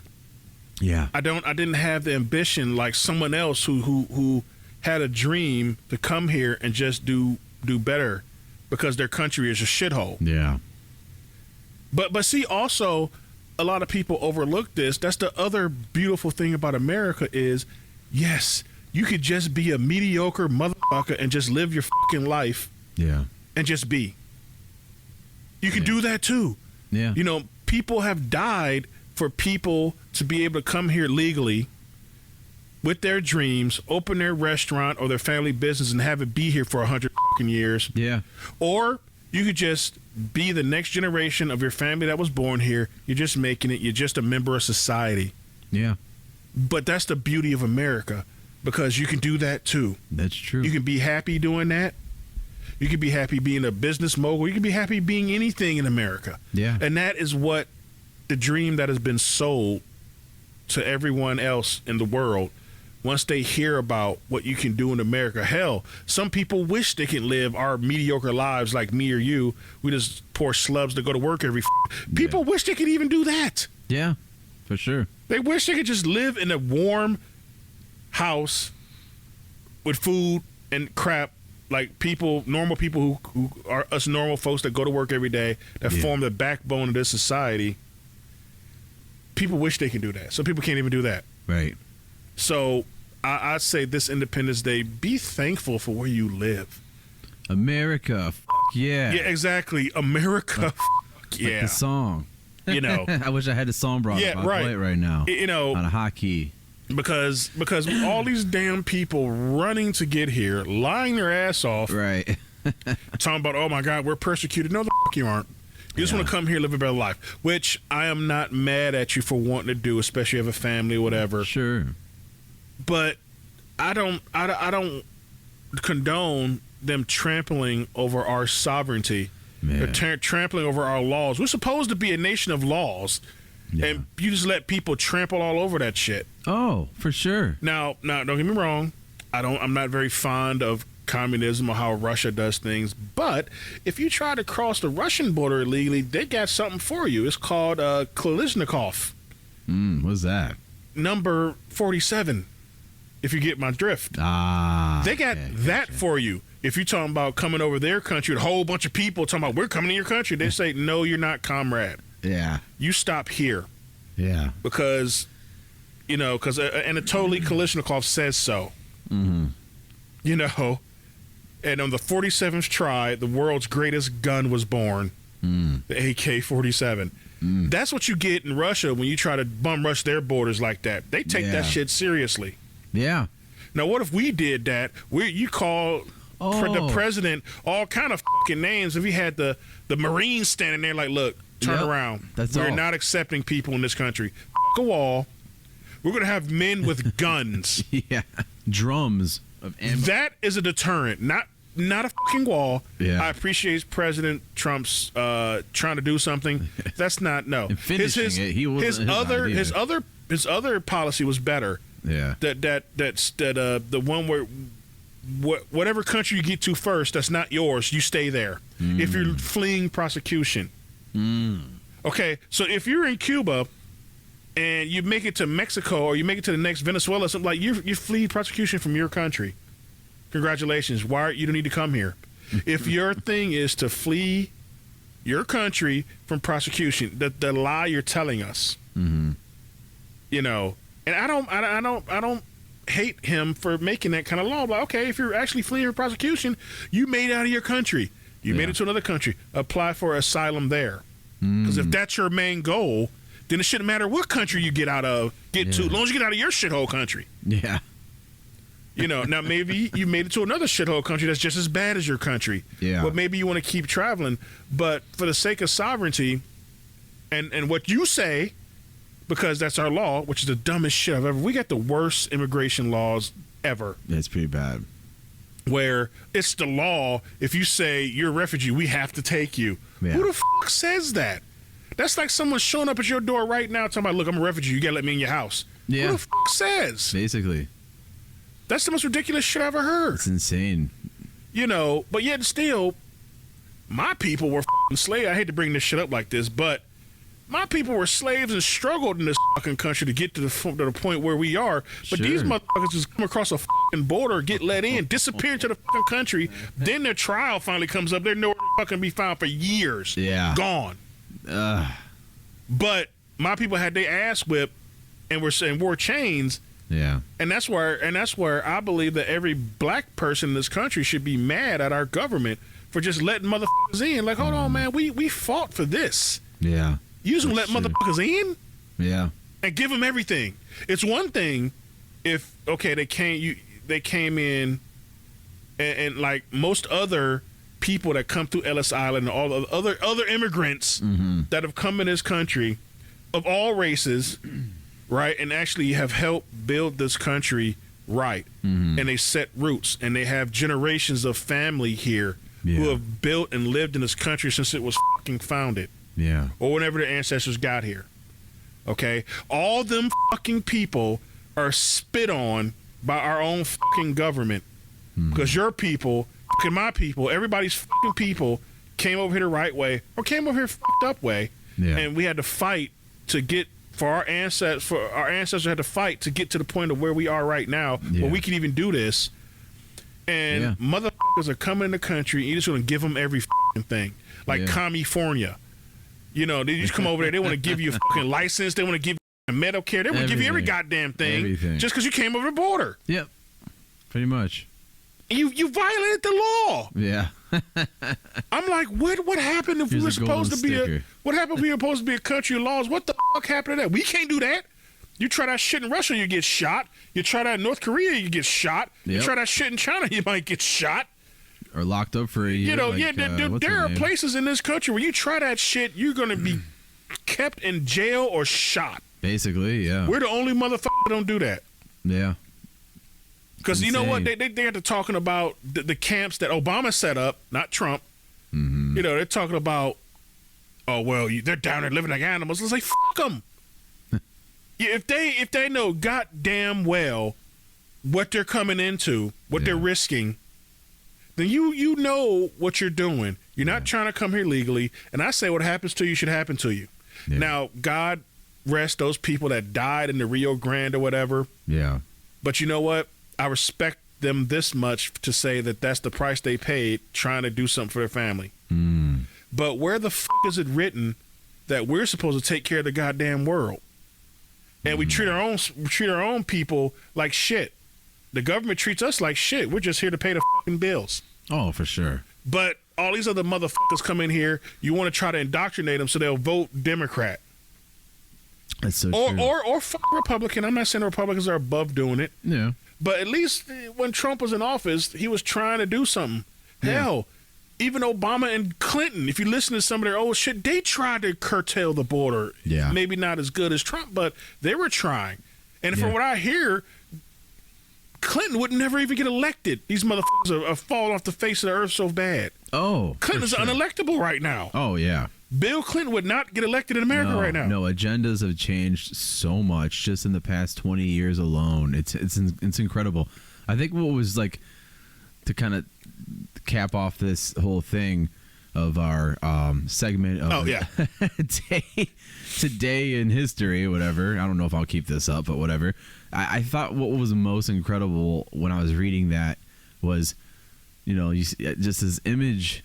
Anytime I read, whether anything, a book, the Bible, whatever, I kind of like put like a movie in my head. And it's like, okay, I see this image of, okay, George Washington, not the most perfect person, obviously, but coming out on a horse with a fucking sword, and then now you got a guy falling down the stairs. So, like, how do we get here? I mean, what the hell, dude? I mean, wait a minute. I just saw a thing about... And he was in his 40s. Yeah. You know he was like 45 years old? Yeah. Why do we got these guys that are 80 fucking years old? I don't know. But see, at the time... Did they think that was a wise age then and now? I guess. But at the time, we also needed men of action. Yeah. And at least back then, maybe not so much now because a 40-year-old guy, look at me, I'm 45. But you still need a guy that can do something. Yeah. That's still capable of doing something. Right. And even I just saw this thing about Teddy Roosevelt. Teddy Roosevelt was a beast out here. Yeah. He was a hunter. He was an outdoorsman. I mean, Teddy Roosevelt was no joke. Yeah. I don't know a lot about him other than he was crippled near the end of it. Well, no, that's Franklin Delano Roosevelt. Okay. See, Teddy Roosevelt is the Rough Rider. He was fought in wars and stuff. Okay. I think he fought in the Spanish-American War. I think that was his war. Okay. But Teddy Roosevelt was no joke. He was a real deal out here. Mm. You know what I'm saying? Like I said, he was an outdoorsman, a hunter. He was a real deal. He was a real man out here. Mm-hmm. You know what I'm saying? Former military, all that kind of stuff. So what happened to those types of presidents, real live actual warrior presidents who became a politician or a diplomat or whatever? Yeah. To just these idiots that just sit around and they have no earthly idea of what they're really doing. I don't know what happened, man. I mean, and even like not even presidents, but like kings back in the day were well, you were a real king. Warriors. They were the best kings were warriors. Sure, but it was just like, how did we get so far away from this and to now, basically high television stars and yeah, I don't know. I mean, what the hell's going on? I don't know. Man? I'm not.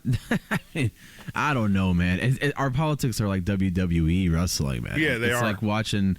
It's a joke. In other countries, they laugh at it. Oh yeah, we're the laughing stock of the world right now. Oh yeah, my friend in Germany is like, dude, like it's hilarious. Yeah, it's like, terrible. They turn these debates on, and it's just like it's top comedy. tier entertainment. Comedy.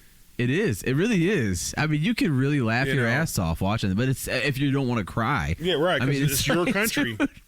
Dude. But one politician I kind of like, and he has some things I didn't agree with, but I kind of like him, was Dan Crenshaw. I called him Snake Plissken because he has an eye patch. He's a former Special Forces guy. He's a senator, or is he a congressman? He's one of the two. He's a senator or congressman. Mm-hmm. And he's right wing. He's not a right wing, but he's conservative.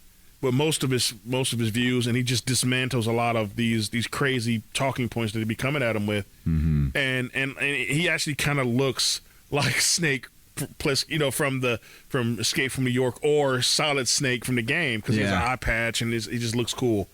But and once you know his background, like, why isn't he president? Yeah. Because he's like, dude, he has that's how he lost his eye. He's a former soldier. Yeah. Special forces at that, not just a normal rank and file, but he's a special forces guy. He knows how to kill people. Yeah. Who do you think? I'm not saying that we just want warrior presidents who's not afraid to kill people, but at least you got a guy who's risked his life for this country. Yeah. And when he says, or he's in government and politics, you know for a fact that this man knows what it's like to fight for an ideal, to be passionate about an ideal and not change it just because the weather changes, or the prevailing winds or wherever. It was like, dude, this kind of person, he's like, I've stared death in the face for this country. Yeah. I've killed people for this country. Yeah. He's like, I've killed for this. To be free, to be over here, so you can be a non-liquid, fluid, solid, whatever the hell you think you are, gas. I don't know what. Yeah, you can be a liquid, solid, gas. I don't know what. What do you think? I think personally, like who's a person who's, I hate to even say it, famous, who you think would be a good president down the road? I personally think Dwayne Johnson would be a great president. Not so much. I think that because some of the things I've heard he's done really to people. I think he would win, man. I think he would win. Oh, no, he would win. Just on the strength of the Rock persona, he would win. Right. But you know who I would have liked to have as a president? But it's impossible now. I would have liked to seen like Clint Eastwood as a president. Yeah, he's like 100 years old now, but yeah. But back in the day, would have been interesting. I would have liked to see Clint Eastwood as a president. Yeah. As far as other famous people who... See, famous people, it depends on famous doing what. Mm-hmm. Just because you're famous doesn't mean you're a good person. Right. If you're a celebrity... just because you're a celebrity doesn't mean you're a good person. Right. Like, that's why I like Dan Crenshaw, because that's who I would prefer. We were just talking, I like to go back to our old style of presidents, where we had warrior presidents. We had a lot of presidents that were soldiers. Yeah. Good soldiers, or they were commanders. Yeah. Or even a general, like General Grant, he was a president. Mm-hmm. A lot of them avoided the draft now. Well, as time went on, yeah. Yeah. But you still have... I just don't get it, man. I would like my let's just say I would like my president to have skin in the game. Yeah. Well, technically... And the reason that I kind of like Trump is because Trump was a businessman. Yeah. Trump has skin in the game, being that if the laws and how the economic style of this country were changed, he stands to lose a lot, if not everything. Yeah. So yeah, he has definitely skin in the game, because, like, dude, I have a vested interest in this country staying basically the way it is. Yeah. And not doing nothing drastic to try to turn us to a communist shithole. And you know what people would say? Oh, Trump's a racist. Like, you know what? I don't give a shit. You know why? The one thing that I will trust about Trump, and you're damn right, yes, he's a businessman. Mm-hmm. And I would trust that he wants to keep this country relatively the same, just so he can keep doing business. Oh, yeah. So if my president wants to keep the country basically the same, with some additions or whatever, or some subtractions in some case, I know he has skin in the game. Yeah. He has a vested interest in this country staying the same, just like me. Yeah. Without it getting too goddamn crazy. Or ridiculous as it is now. Yeah. With who the f***'s running the country now? Him, Alexander, or Cortez, or that crazy bitch Ilhan Omar. Go back to your own fucking country. Where the f*** you come from? Jesus. You said it, not me, man. I don't give a damn. Because, dude, these people hate this country. If you hear some of the shit that they be spewing. I know. They hate this country, and that's something that really pisses me off. Yeah. About these people. Like, dude, you've achieved more than I ever thought I would achieve in my life, but you hate this country. Well, I'll tell you. That makes no sense. Well, I heard a lot. That's like Christians against Christ. I know. It's like, Well, Well, from what I think the latest thing is the ban on abortion. That has been the new at least for women. I hate to go back towards them again, but I just noticed like this last 4th of July and this past year it's a sour subject for them. Oh, freedom. I don't have freedom. I don't have freedom over my body. So that's been the argument as far as the past year or so. So you got Biden in office, so we gotta bitch about something. We gotta think of something to complain about.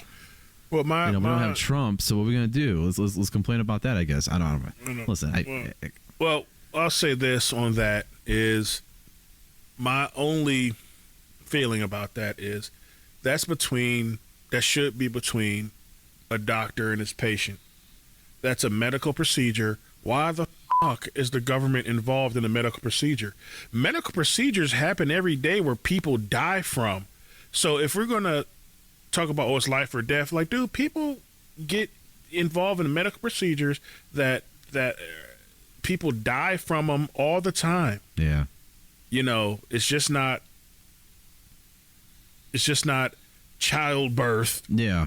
Even though possibly, yes, it's the most tragic. Yeah. But, like, dude, nonetheless, it's a medical procedure. Yeah. Yes, maybe someone's dying, but it's still a medical procedure. There's definitely someone dying. But, like we have medical procedures that fail all the time. People die on the operating table all the time.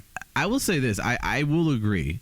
If a woman is going to die or give birth, I'm for it. But if it's a life or death situation. But also, I don't think like I said, the government should not be involved. I hear you. It's another medical procedure. Yeah. I mean, and if you want to break it down to brass tacks, let's just break it down to the simplest denominator. Yeah. It's a medical procedure. That's what it is. Okay? Yeah. And it should not. So if the government isn't going to regulate birth, the government is going to tell people how many kids you can have. Yeah. Well, then the government shouldn't be involved in telling you can't get rid of a kid if you don't want one. I mean, let's be fair here. Let's be real. Yeah. You're not going to get involved in one or the other. You shouldn't get involved in neither. So if you're not going to start telling people, well, you can have this many kids, even though goddamn well some people should not be having kids because they can't care for them. Yeah. But then still you're going to tell them that they're trying to get rid of a kid so they don't add to the society's woes. They know they can't take care of the kid. Then when the kid's going to end up in foster care, if he's lucky, or just another in the system, like all these other orphans. Yeah. You end up in another one in the fucking system. Yeah. So I hate to say it sound like that, but I look at it like this. You're not going to have another kid forced into the system, grow up with a shitty life. Yeah. Maybe they get adopted, maybe they don't. Yeah. And this world is a shitty place. They're already fucking with kids endlessly. Yeah. So I say abortion is actually a good thing because you don't mean to laugh. You don't have kids subject to this life. Yeah. To this sick ass world that we're in. That the world seems like it wants to eat kids up and devour kids. Did you see that protest with those those not to switch gears there, but that protest of it was a pride parade, and they all said, "We're coming for your kids. We're coming." I think it was taken out of context, but it was just a really no, weird it's not thing out of to context because these sick fucks are coming for their kids, and they always have been. Oh, I know, but it just was like they're putting it so out there because they know they don't have to hide no more. Yeah, I guess they don't have to hide the fucking agenda anymore. You can just be out there, and no one does shit about it. Pride parades with and I hate to say it like this. We need more fucking fathers beating the shit out of Antifa and beating these fucking people. I'm getting to the point where because you know what? There's a saying, and I'm gonna keep it clean enough as I can. We've been keeping it clean so far. I want to keep it as clean as I can. Okay. And it goes like this: is a saying. Yeah. That motherfuckers don't understand or change shit until something happens. Yeah. And normally that's something that happens is a physical something. An ass kicking is a hell of a wake-up call. Yeah. Okay? And I think we're at the point now where talking don't do shit. Yeah. They're fucking with the kids. See, now they went a whole nother, now they fucking with the kids. Yeah. In all seriousness, now you're fucking with the kids. Some people draw a line with fucking with their kids. Yeah. And just like we saw that protest where them fathers came out there and started whooping people's ass because they're trying to with their kids. Mm-hmm. And I heard about that faggot ass. Oh, Jesus. Spotify allows that word, I think. Oh, well, fucking punk ass Activision Blizzard who make Call of Duty. They got rid of that one dude just because he said don't leave the kids alone. That's some bullshit. That's some punk ass shit. I didn't even hear about that. And I love Call of Duty. I ain't played in the newer version in a while, but fuck that company, Call of Duty, because you gonna take this man's package out the store just because he said don't leave the kids alone. He didn't even say it like me, don't fuck with the kids. He said leave the kids alone. Yeah. And the guy who said it, he just became a father. This crazy. man has just become a father. He already sees what world he birthed his child into. Yeah. And he's saying, leave the kids alone. Yeah. And these f***ing people want to fuck with him because he just said, leave the kids alone. Yeah. See, now I think we're at the point, it's time to start put up a shut up. It's time for people to start getting their ass whooped. Yeah. I don't even give a shit. It's time to start killing the right people. Because you know what? These fucking people who want to claim everything is racial, want to claim this, want to claim that, they want to fuck with kids. Yeah. I say, we don't need you. I say this country and this fucking world don't need you if you want to okay pedophiles. Yeah. Oh, they're minor attracted persons. Bullshit. Fucking pedophiles are like fucking kids. Yeah, basically. Fuck them people. Yeah, we got to protect them. Okay. No, we don't have to protect them. You know what? You know how we protect them? We put them in the fucking ground. Yeah. Oh, shit. That's how we protect people. And this is the last episode of your drive home. Look, for the people who are delicate snowflakes out there. I don't think I have any. Yeah, you shouldn't be listening to this podcast. But I'm just telling you from the heart, man. This is out of control. It is. When it has to be a debate about messing with kids, that's how you know this shit is going far enough. It's going too far. Yeah. We're going out the world backwards. When it's even you have to have a conversation about what's right and what's wrong to do around and with kids. When you got to have that kind of debate, we're gone. As a society, we're fucked. That's true. You heard it here first on this podcast. As a society, we're fucked. If you got to have a debate about should we mess with the children or not, should we start putting porn in their school books, right? Teaching them how to suck dicks and all kind of crazy shit, and saying it's okay. No, it is not. No. You're supposed to learn about this shit when I did. Yeah. I was a teenager trying to get girly books and learn on my own. I'm not supposed to learn this shit in school. Right. You know, I'm not supposed to have bags and cross dressers and fucking goddamn trans, you know, fucking trans, fucking for cross dresser story time or whatever that shit is. Yeah. Drag queen story time at a public library. That's what it is. And I'm not supposed to get mad, you know, because like, dude, I grew up in a normal America. Yeah. You know, no, America's not fucking the best place ever existed, but it's good enough. Right. It always has been. Right. It's been decent enough. Well, okay, it always has been, but not for everybody. But right now, America has been decent enough that people are still trying to risk their lives and their freedom to come here. So America still ain't that bad. That's true. And now we got to deal with dumb shit. Yeah. Like, why are we with the kids? Oh, I've heard stuff. I've heard people try to interview people from other countries. Yeah. And then they was like, well, it was this African guy. He was an African president or something. He was like, so why in Africa isn't transgender rights and all this stuff important? He looked at his lady like, lady, we have a lot more pressing issues to deal with than how the fuck somebody feels. Yeah.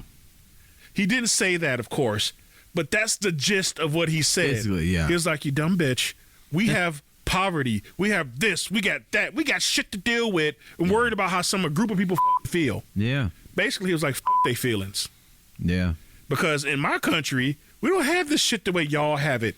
Mm-hmm. I got things to deal with, real shit. True. Is basically what he was saying, and I was like, I just start fucking clapping like that. That's a real man right there. Yeah. He's like, I got real shit to deal with. I can't deal with how a motherfucker feels right now. Yeah, these if you feel like suck, go right ahead. Right. I don't care, but don't expect me to drop everything and back up your lifestyle or whatever the fuck you're doing. Right. I got other I got real pressing shit here to deal with. That's true. I got man. people out of work. You know, I got to worry about the national debt. I got to worry about this. I got to worry about that. Who gives a shit who you're having sex with? Right. That's the furthest thing from my damn mind right now as the president of this country. Right. And I love that what that African dude was up there. He was being real. That is a real man. That's good. Right? That's a real man. Yeah. Not the fucking goofy ass dude we got that calls himself our president. God. You know, Do you think that guy's not a real man. You think he's gonna win again? You think he's gonna? You know what? What do you think's gonna happen? I hope he wins again, so we can see this country fucking burn. It'll be another 4 years of silence. I just want to see the country burn. Oh, it's already burning. I'm at that point where I don't give a shit. I'm going to sit on the fucking roof with Nero and watch him fucking fiddle, and I'm going to roast hot dogs in the flames of the fucking country because people are too fucking brainwashed and stupid to do anything else. Dude, did you hear that they're not even doing fireworks shows? Some cities are doing drone shows, light shows for the you know, the groups, people with autism. You know, the same people that were saying, let's do this and jazz hands instead of clapping, that kind of stuff. I never even heard that ridiculous shit. Oh yeah, man. And furthermore, I'm not doing that ridiculous shit. They say, yeah, man, it's a true thing. There are people with sensory issues. They can't handle the fireworks, so we're just gonna do light shows and drone shows, and hey, maybe you can go outside and listen. I can respect that. I guess. However, it's one day a goddamn year. Right. I saw this meme actually to go along with our memes we're talking. It was I'll just describe it. It said, your dog doesn't hate fireworks. Your dog hates freedom. Time to get a new dog. And the dog was like, the picture of the dog was all pitiful, like scared. That's I don't know. I just thought it was funny because like people. Okay, I get it if your dog doesn't like fireworks, but don't call on tonight. Hey, they're setting off fireworks.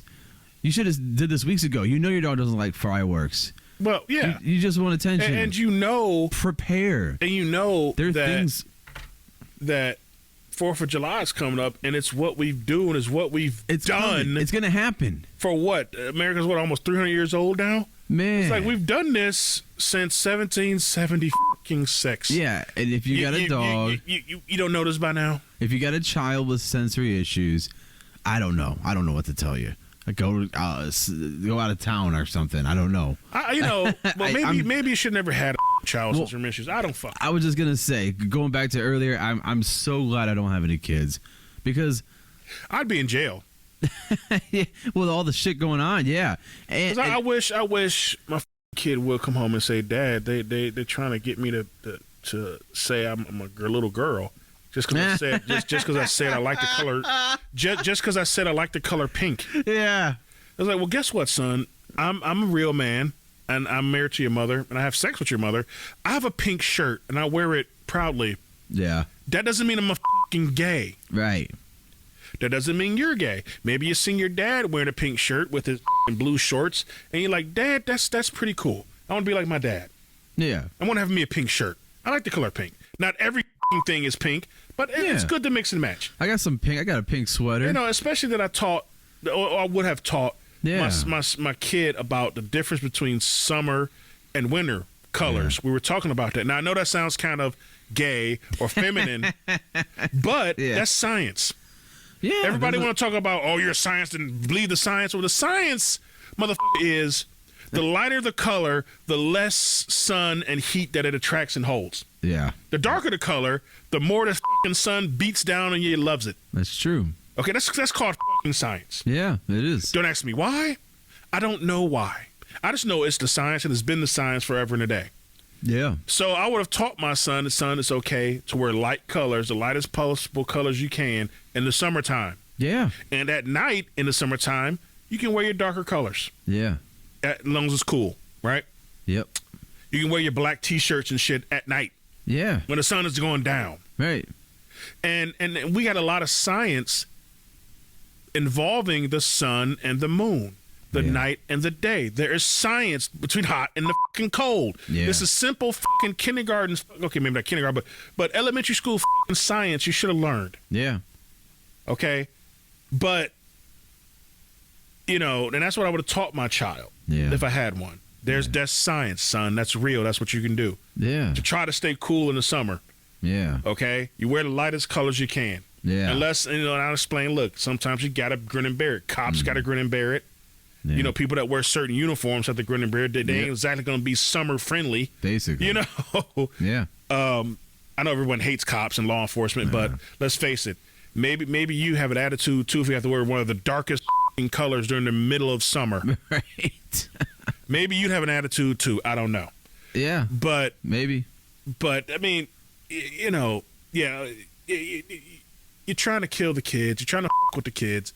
And I just say that maybe it's time for us to stop playing with these motherfuckers. Yeah. Stop coddling. Because they keep taking our kindness and silence for weakness. They keep trying to run us over, shove shit down our fucking throats. Yeah. And I'm sick of it. Yeah. I'm like, dude, don't come at me like that. Just because I'm trying to live life and be peaceful don't mean I'm a fucking, you know, weakling. Well, what really killed me with that whole thing, what got me was I saw this video. I don't know where. I think it was in Chicago, and it was a pride parade, and I think they had this group of guys on bicycles. Yeah, I heard about that. Completely butt-ass naked. Yeah, I heard about that. Dude's balls are... He had like each nut hanging, like resting on the bar. Yeah, I'm like, dude, first of all... And the picture, the dude's fist bumping someone, and in the background was like a whole bunch of little kids sitting on the ground. Now, is that okay to have this dude swinging nutsack? Apparently it is. But what if that guy sent a picture to one of those kids of that? Well, he'd be in jail, right? But he could do it right in front of him? Apparently, that's the way it is these days. What the hell is going on, man? We're going out the world backwards. I keep telling people this shit. I mean, dude, you should be sure. We're going out the world backwards. Because you know what? I understand. I understand that generations before us might have thought that it's the end of the world. It's the end of days. And Alice Cooper. all this other shit. It's like, no, it's not. We're living in the end days right now. Because now they're trying to indoctrinate with the kids. Yeah, that's true. Heavier, harder than they ever have before. Yeah. They're just out there just telling you we're going to get your fucking kids. And they say at the end of every civilization, there's always a mass confusion of gender identity and that kind of thing. And that's what we're going through right now. Well, you can just take another bit from history and say that whenever an empire or a certain civilization reaches the highest pinnacle, it just falls apart. Mm-hmm. And it eventually destroys itself. Yeah. Most civilizations implode opposed to being destroyed. Yeah. We'll take everybody's favorite. Let's look at fucking Rome. Yeah. Rome didn't fall because they were conquered. Yeah. They fell apart internally first. Then the external forces came out and finished them. Yeah. That is where we are right now. That is where America is right now this day. We are so fucked up internally. Yeah. That it's going to take a little bit more, and then any force can come here and just take us over and destroy us, because we have gotten so weak internally that we can't stand united on anything. No. We can't even stand united. That's just wrong to with kids. Right. You mean to tell me you can't stand united on the simplest principle under the fucking sun, which is don't with kids? We can't even stand on that. We can't even agree on that. We can't even agree on what a woman is anymore. Right. You mean to tell me we're going to resist a occupying force? Right. We're Yeah. Now, I don't know. I don't know if you want to end the this particular segment or the whole podcast on this note, but we're so. Yeah. You got our military more concerned with fucking pronouns and if women are comfortable and shit than defending the goddamn country. Yeah, if you're gonna go there, I don't know if you saw that the the new trailer. Remember back in the day with like the army, it had like a I saw that Godsmack song in the background. It was like the Terminator 2 theme song, and everyone's like coming. You got like Navy's, maybe it was the Navy SEALs. They're coming out of the water. It was like rugged. They got the gear on. Oh, not even the Navy. Remember the Marine commercials? Oh yeah, Marines is what I'm thinking. The of, Marine, probably. the few, the proud, the Marines. Yes. The Marine commercials hard fucking core. Now they're doing fucking TikToks. Right, or the latest twerking, or the latest recruitment videos, which is talking about I have 2 moms and they had to struggle for this. I'm like, really? That's going to make me join the fucking military. Oh God! And then I saw this one video on YouTube where they put them all 3 of them together. First, they flashed our recruitment video. Oh, I got 2 moms. Oh, I got, and then they flashed the Russians shooting AKs and blowing shit up. Then they showed the Chinese or Korean one blowing shit up, jumping out of planes and going ballistic. Now, out of those 3 videos, the guy was like, "Whose military would you want to join?" Right. I was like, I'll join the Russian military. That looks hardcore, right? Yeah, come on. That looks like some shit that I'll be into. Let's go. Because what is the military? They are the primary defense of your country. Yeah. That's what it always has been. Yeah. That throughout human history, the bigger, the better equipped, the more scientifically advanced military force usually won. Yeah. Or if you just had sheer fucking numbers. Yeah. You just had plenty of meat to throw at the grinder. Maybe you'll win if you had sheer numbers. Yeah. But if your opponent was just better, militarily better, and had better tech, military tech, and about the same numbers, they were going to win. Yeah. And like I said, unless you just got sheer meat to throw. Yeah. And even sometimes that's not enough. So that has happened throughout our entire history of mankind. Yeah. A military force is needed to defend and protect what you have and also take what someone else has. That constant has been a driving force in humanity since we got to this miserable fucking planet. Yeah. And we figured out their strength in numbers. And then we figured out how to kill each other more efficiently with just rocks. Yeah. We started with our bare hands. Then we had rocks. Cain and then Abel. we had swords. Then we had sticks with spear points. Then we had bow and arrows. Then we got bombs. Then we got guns. Yeah. And so on and so forth, just to create armies with which to defend and attack other people. Yep. So if the military is the backbone of your civilization and your country and your way of life, and you're trying to get people to voluntarily join your military because we don't have conscription anymore, unless you count as selective service. Yeah. Which we haven't had to do the draft or any of that for years. Yeah. Right? Selective service, you still have to register for that. But we haven't had to do any of that conscription type shit in a long time. Mm-hmm. And even in our Constitution, they say, as part as the Second Amendment, we should have a well-armed militia. Why did we have to have a well-armed militia in the first place? Well, because we didn't have a regular army. However, I think that is still relevant because what if the military needs help? What if it gets that crazy where our military here on our own soil gets overrun? Who's left? Yeah. It's us to defend our own shit. Basically, yeah. Just like the days of old in the Revolutionary War where the fucking preacher grabbed his musket and left his church and went to fight. Yeah. As well as the other husbands and men in the world, in this country, they grabbed their muskets and they went to fight to defend their land, their world, their family. Okay? Let's take away our guns. But they want to do that. But what I'm saying is the military is still the backbone of our country. It is. And you're trying to recruit the weakest members of our society. Pussification of America. George Carlin said it best. Yeah, exactly. Love George Carlin. Love Kennison. Love all those old guys. Yeah. But the fact of the matter is, you are trying to appeal to the weakest part of our fucking society. Yeah. Okay, now maybe I don't know these people. Maybe they're not actually weak. Yeah. But I would say our military is weak because of the way they're packaging it. Right. You want the strongest people possible. Yeah. Okay? You should have the strongest recruitment effort possible. Yeah. No matter who comes. That's who gives true. a shit if a person had 2 moms or what the fuck ever? Right. Are you willing to kill people for this country? Right. Sign you up. Yeah.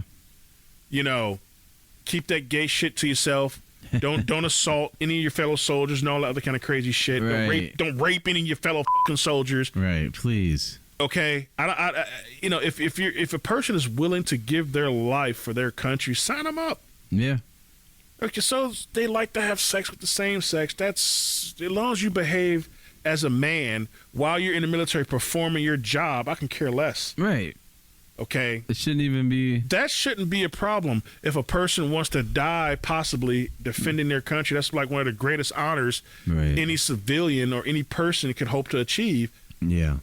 Is to die for something bigger than themselves. And I feel like that's such a rare quality. Do you think there's actual people out there that feel that way? Because we live in such a selfish society. Well, you know what? People don't even want to work anymore. People aren't going to like what I have to say about that.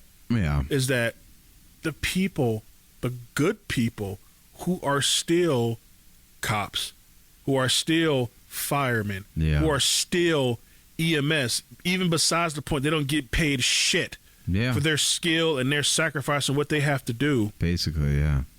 But those are the people. The people don't do that job because they like it or because it's the best way to make money or whatever. They do it because they're compelled to do it. Yeah. I'm pretty sure if you were to ask any fucking cop, any fireman, any EMS worker, why they really do what they do, they're not going to say the goddamn money.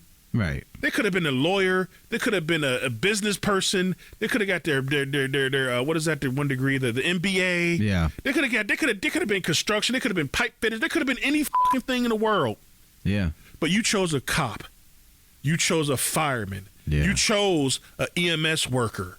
You chose that. Mm-hmm. And you still had to train for it, but you chose that. Yeah. You could have chose anything else under the sun. You could have been a goddamn ditch digger. Anything. You could have been anything else that for God pays more money. Mm-hmm. You could have tried to make it in Hollywood. You could have tried to be an actor. Yeah. You could try to be a producer, director, whatever. You could have tried and trained to be anything under the fucking sun. Mm-hmm. What did you choose? You chose to be a soldier. Yeah. You chose to be a cop. You chose to be a fireman. You chose to be an EMS worker. Yeah. You chose these particular fields. You can even add doctors and nurses. You chose this particular field quite possibly because you're compelled to try to help people. Yeah. Because you genuinely try to make the world, this sloppy piece of shit world, a better place. Mm-hmm. By putting your own goddamn life on the line. Yeah. On your own body, or your own feelings, or your own well-being, mentally and physically, to do these jobs. Yeah. Now, of course, doctors pay more, but they don't pay nurses shit. Right. They don't pay EMS. They don't pay none of the other And they're people doing the shit. dirt. They're doing the real dirt. Dude, for the most times that I've been to a doctor, I've seldomly actually seen a fucking doctor. Yeah. I've seen a nurse or someone a little less than a doctor. With my kidney transplant, I haven't seen that guy in years. I always see a nurse practitioner. Exactly. Every single time. Exactly. So And they don't give a shit. So They don't care. So any of these people, and to answer your question more succinctly, yes. Fortunately for our society, there are still people that do these jobs because they're compelled to. They're not going to make no money, and they fucking know they're not going to make any money. Yeah. They do it because they feel something in them. I can't prove this. Let's get that out there. I haven't done any research. Haven't done prove this. Yeah. But you tell me. Let's just use common fucking sense for a minute, which the world doesn't have anymore. Okay, no one uses that anymore. Yeah. But let's just break it down common sense wise. You're a 21-year-old man. You have your whole world laid out before you. You're out of high school. You're trying to go to college. Okay, let's just say you're 19, 18. You're out of college. You're fresh out of high school, trying to decide what to do with your life. Yeah. All throughout high school, you've seen the brochures, you've seen the papers. Oh, come to this college, come to that college. You can make this much money doing this with this degree, blah, blah, blah. You're bombarded by all this shit by the time you're out of high school. Yeah. Okay? You kind of get a grasp of what makes money and what doesn't. You ask your mom, you ask your dad, you ask your cousin, you ask your aunt, you ask your uncle, you ask grandpa, you ask who the ever, you talk to your guidance counselor. In other words, you're going to get an array of jobs that possibly makes this certain amount of money to this certain amount of money. Yeah. To start. Okay? And you learn what some of these jobs entail, what kind of training you got to have. Okay? As a 19, 18-year-old guy, you're fresh out of high school, you're looking at some of these jobs. Okay, if I go to be a lawyer, I can make big money being a lawyer, but it takes a lot of training. Right. I can make big money being a doctor. It takes a lot of training, a lot of bullshit involved. Okay. I can become a master carpenter. I can build the shit out of houses and anything else. A master builder in general, an engineer, anything like that. You can make a lot of money. Yeah. Yes, it takes training. It takes a certain amount of skill. You might have to use your hands. You can do any of those type of jobs. You could be a scientist. You could be a research assistant. You could be a research scientist. R&D, come up with new shit that we don't have yet, that we sorely need. Yeah. You can come up with stuff like that. You could be an oil rig worker. They make money, but it's a hard job. That's hard work, man. You never see people. No. But if you don't care, if you're trying to get away, that's a job for you. But then let's look at these jobs. You got to train for something for all of them. Hard training. To get to a job where people disrespect you or outright hate you or don't even give a shit about what you do or don't even care about you because of the job you do or the uniform you may wear. You're not going to make a lot of money. You're not going to get rich. You may be to live well off, but however, there's also another caveat to the training and disrespect and mental aspect of this job. There's the physical part of it. You may die. Yeah. Or, like I said, you're going to encounter people that are on death's door. Yeah. Basically, yeah. So you're going to have to, it's going to f with you mentally, spiritually, and physically. All these jobs. And you're not going to get any recognition. People will hate you. Yeah. I hate to compare it like this, but I'm a geek at heart. It's like being in the X-Men. Yeah. You're going to defend people that hate you.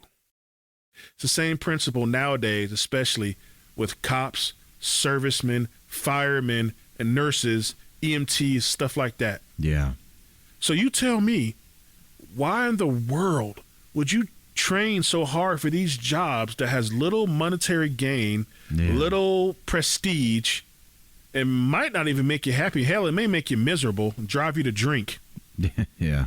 Why in the would you do that? You're an 18, 19-year-old man. You're fresh out of high school, get ready to go to college or do whatever to train for something to do in life. Why in the world would you go into any of those fields that's going to tax you mentally, physically, and spiritually, and probably ill your life out? Yeah. And you're just going to see the worst parts of humanity on top of that. Yeah. Why are there people that still do it? Well, a good question. Thank God, I think, that he still compels people to do that. That's true. That's probably true. Yeah. Because let's face it, on a logical face, there is no fucking way people should be doing any of those jobs. Yeah. They're thankless. No, not at all. People hate you. They don't get paid no fucking money. There's tons of sleepless nights. You got to deal with the worst of humanity and death and destruction. Right. For what? A paycheck that you can get doing something that's a whole hell of a lot safer and a lot less stress. Right. It is. But the question is, your question was, do people still give a shit? And I just answered that question. Because obviously there are. Because otherwise we'd have no cops. Right. There would no firemen, no EMS workers, and no nurses, no soldiers. We would have none of these people because they can go take their talents and their time and their training and do something else. They could. Where they can make money and be f***ing happy and not deal with the ill of humanity. Yeah. To answer your question in a long, drawn-out form as I normally do, but to answer that question in the simplest forms, yes, there are still people. And thank God, there's still people that are driven to do that. Seriously, thank God. Yeah, that's so true. And I believe a lot of that might come from different motives. I think there might be some motives of, okay, my daddy was a firefighter, so I'm going to be a firefighter. Or I think there are some like okay, it's in my lineage, so I'll go ahead and not saying that that's the only reason, but there is legacy involved, right? And without that, where would we be? I mean,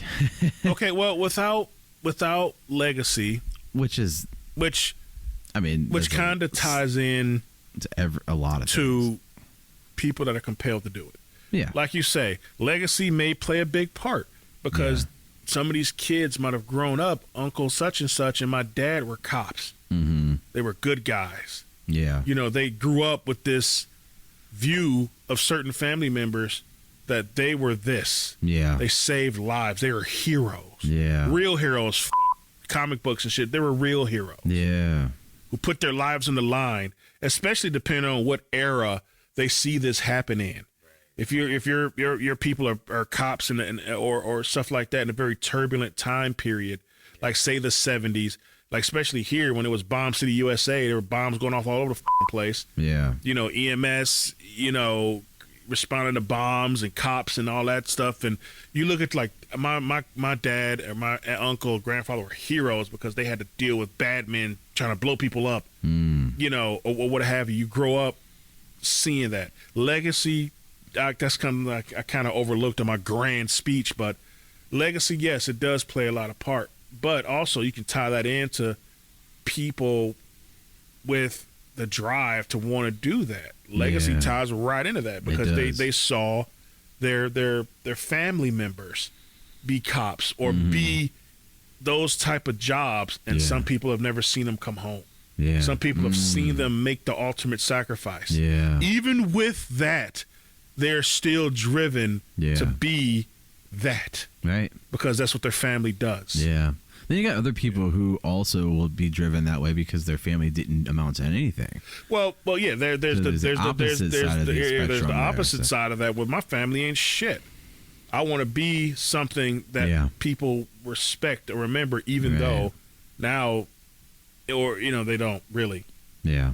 But to answer your question, as far as people today, now. Yeah.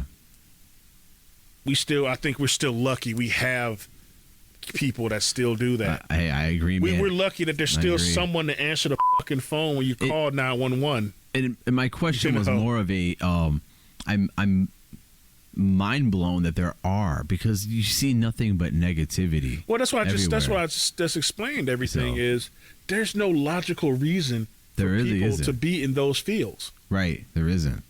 I mean, I can see if it's like, oh God, it's the only thing you can do. Yeah. There are those people who join the military because they didn't get shit else going on in their life. Sure. A lot of people, yeah. Yeah, a lot of people have done that.